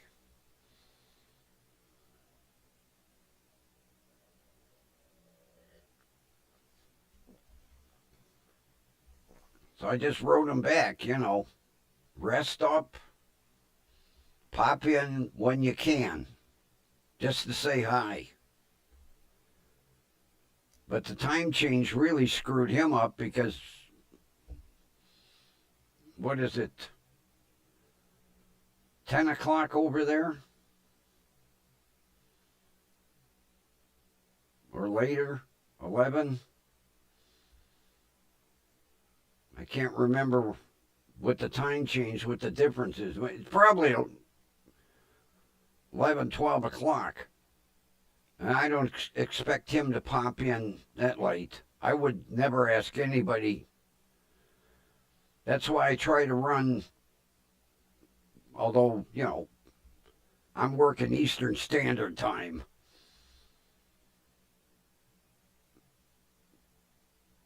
And I haven't heard from Mears either. He ain't been around for a while.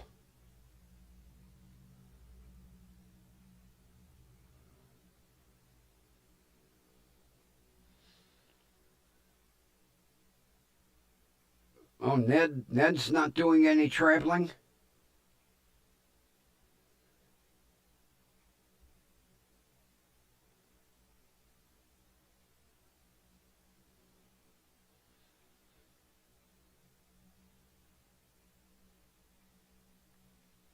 Although Nomad, he told me that Jeff was kind of having some problems, but he looked pretty good last night because he was on with Shiz last night. Although looks can be deceiving, Yeah, I haven't emailed Ned in a couple of weeks.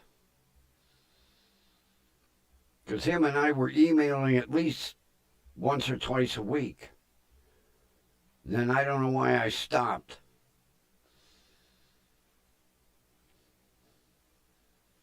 Matter of fact, I haven't listened to any of his streams lately either.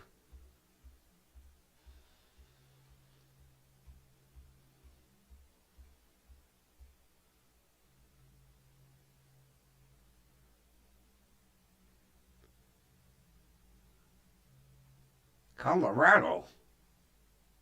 The hell's he doing out there? 2 a.m. in the UK? Oh, God, I wouldn't expect no man to be on. No.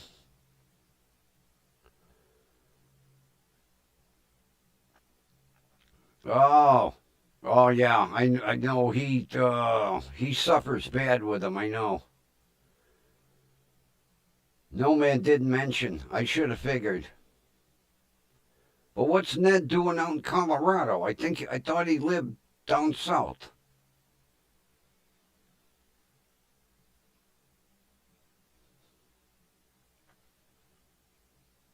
See, I I get out of the habit with emailing people, then I fall behind on what's going on.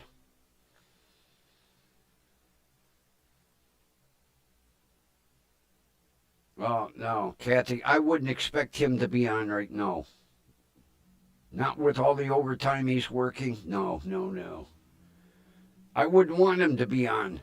I'd give him hell if he came on at 2 o'clock in the morning.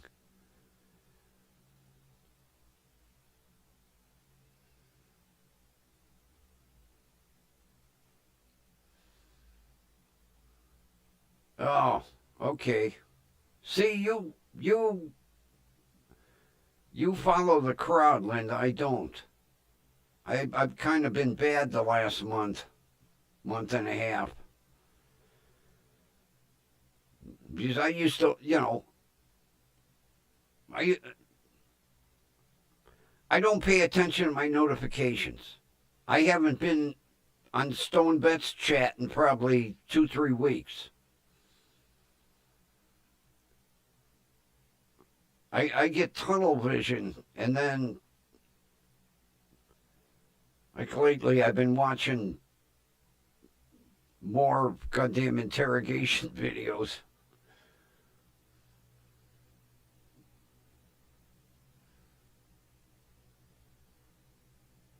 I'll have to get back in the saddle here and start following everybody again.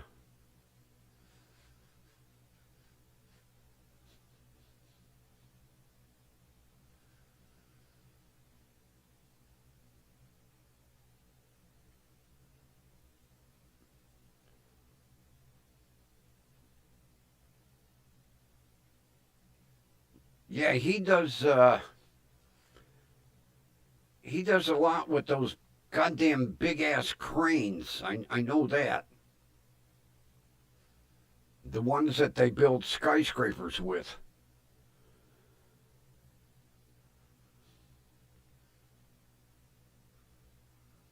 That wouldn't be a job for me.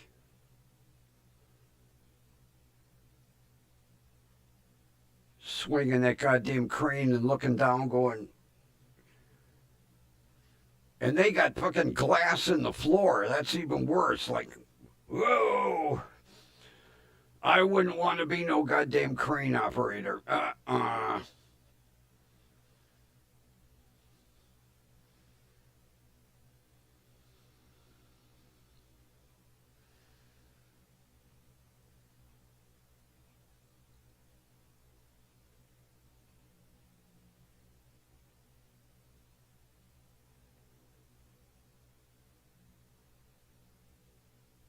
Well, Jeff lives in PA.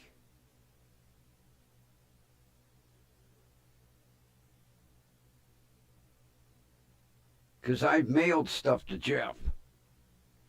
I can't remember where in PA. He's not that. I could almost drive there from here.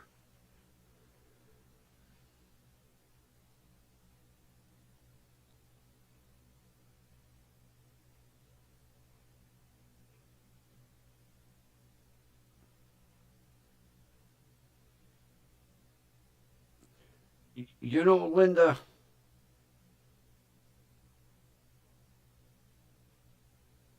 you have you would have to know something about Cleveland. Now, At one time, the Terminal Tower used to be the tallest building in Cleveland.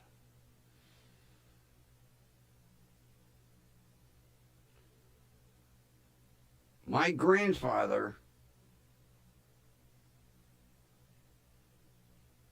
no. Jeff makes it out like he's a. No, he lives in Pennsylvania. I probably just gave the secret away. Yeah, he's in PA. I, I don't know why he says he's in West Virginia. No, he's in PA. Because I've sent him a ton of shit.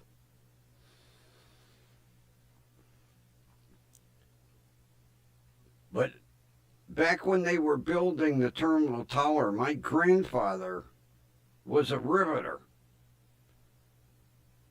And to see some of the pictures of those guys sitting on them fucking empty beams, eating their lunch, yeah, I don't know how the hell they do it.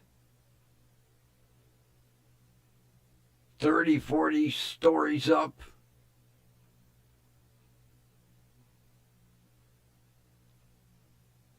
And those were the days when the guys used to ride the beams up. They'd hook them in, and hang on to the crane to take them up. Yeah, my grandfather got pictures of when they were building the Terminal Tower. And they're sitting on them goddamn beams like they're in easy chairs, you know. Amazing. I couldn't do it. Oh, I hate going up on a ladder and cleaning my gutters.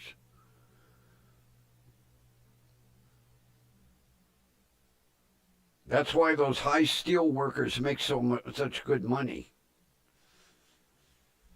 I could not work high steel. No way.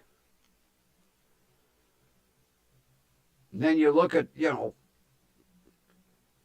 what the hell is it that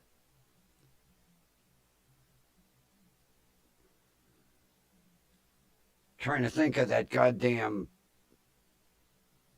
skyscraper that's over in what is it, Saudi Arabia, the highest one in the world.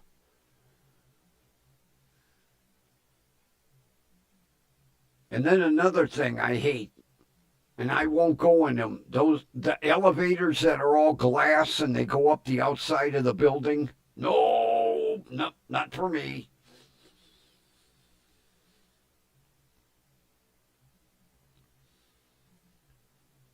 And then there's some goddamn hotel that's got a swimming pool out in nowhere. You get in the swimming pool and it's hanging over the edge of the frickin' building.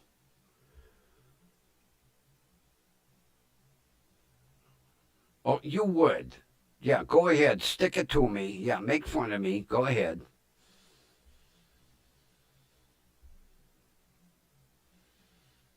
There'd be no way.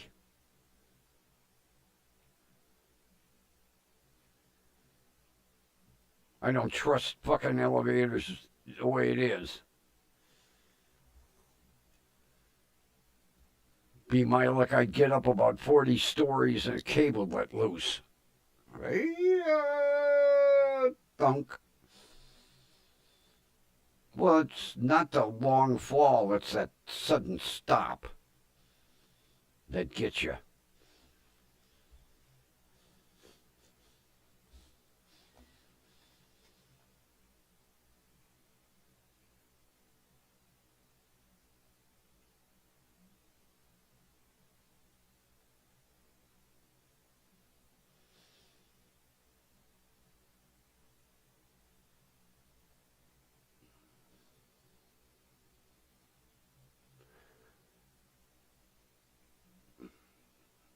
You got a death wish.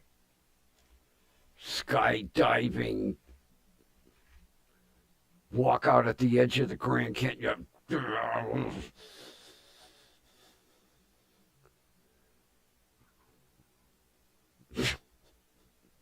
You're nuts, Kathy. You're nuts. Now, see, CTs and MRIs don't bother me. That they ask me, you want the headphones, you want earplugs? Nah. That don't bother me. Some people, yeah, they can't. That's why they have those open-ended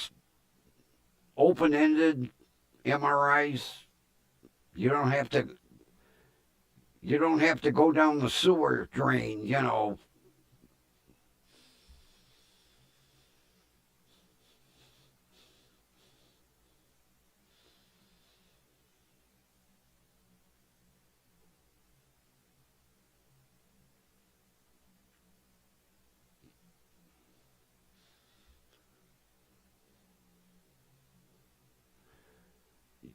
Kathy, that's one thing I can't understand. Why people jump out of a perfectly good airplane. Not for me.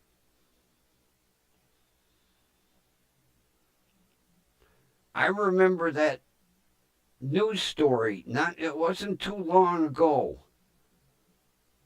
where that girl jumped and neither of her parachutes opened. And she was lucky because she landed in a swampy pasture.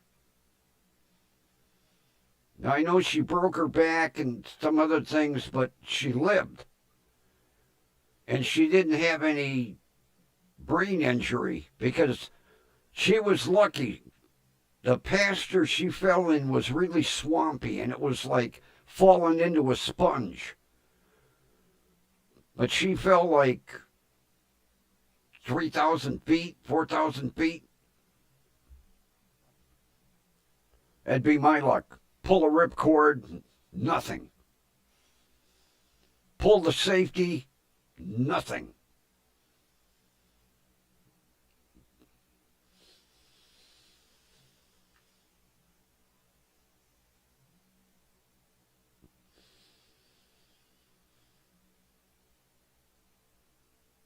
Yep, see, Linda, that's the problem. They don't have enough of those open-ended MRI machines. And it takes so goddamn long.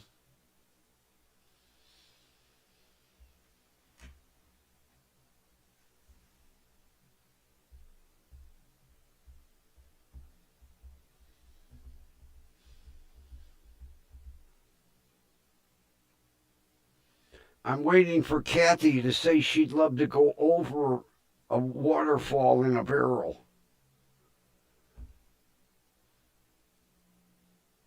Like they used to at Niagara Falls.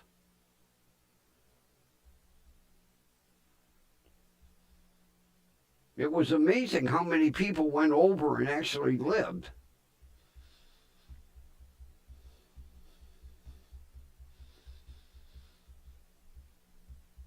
No parachuting for me. No standing on the edge of rock ledges at the Yellowstone Park or the Grand Canyon or. No, I'm not that daring.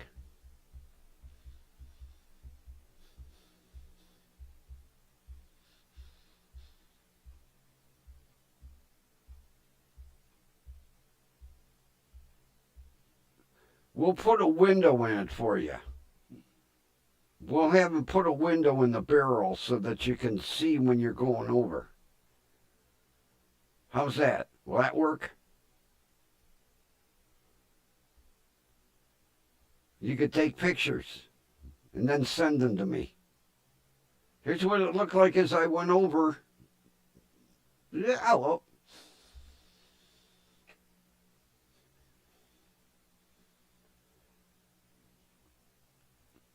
Speaking of going over, I think it's time to go over the outro. Din time. I'm surprised my damn cat ain't clawing at the door.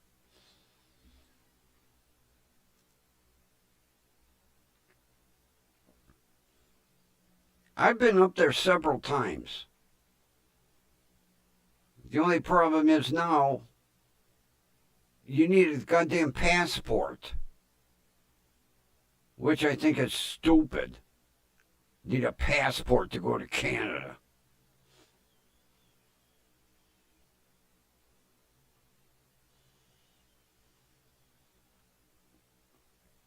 Well, it's that time.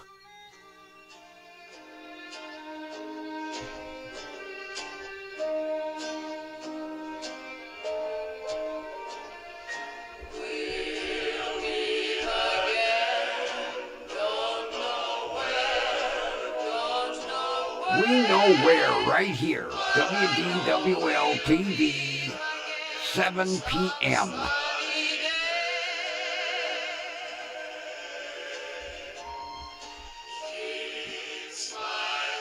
Yeah, I enjoyed it tonight too. I'm glad everybody popped in. Now we just got to get Jenny back. And then we'll have the whole crew here. And with that, we will meet again tomorrow night. Everybody have a wonderful rest of your evening. I'm going to take a couple of nice strong aspirins and see if I can get rid of this frickin' headache.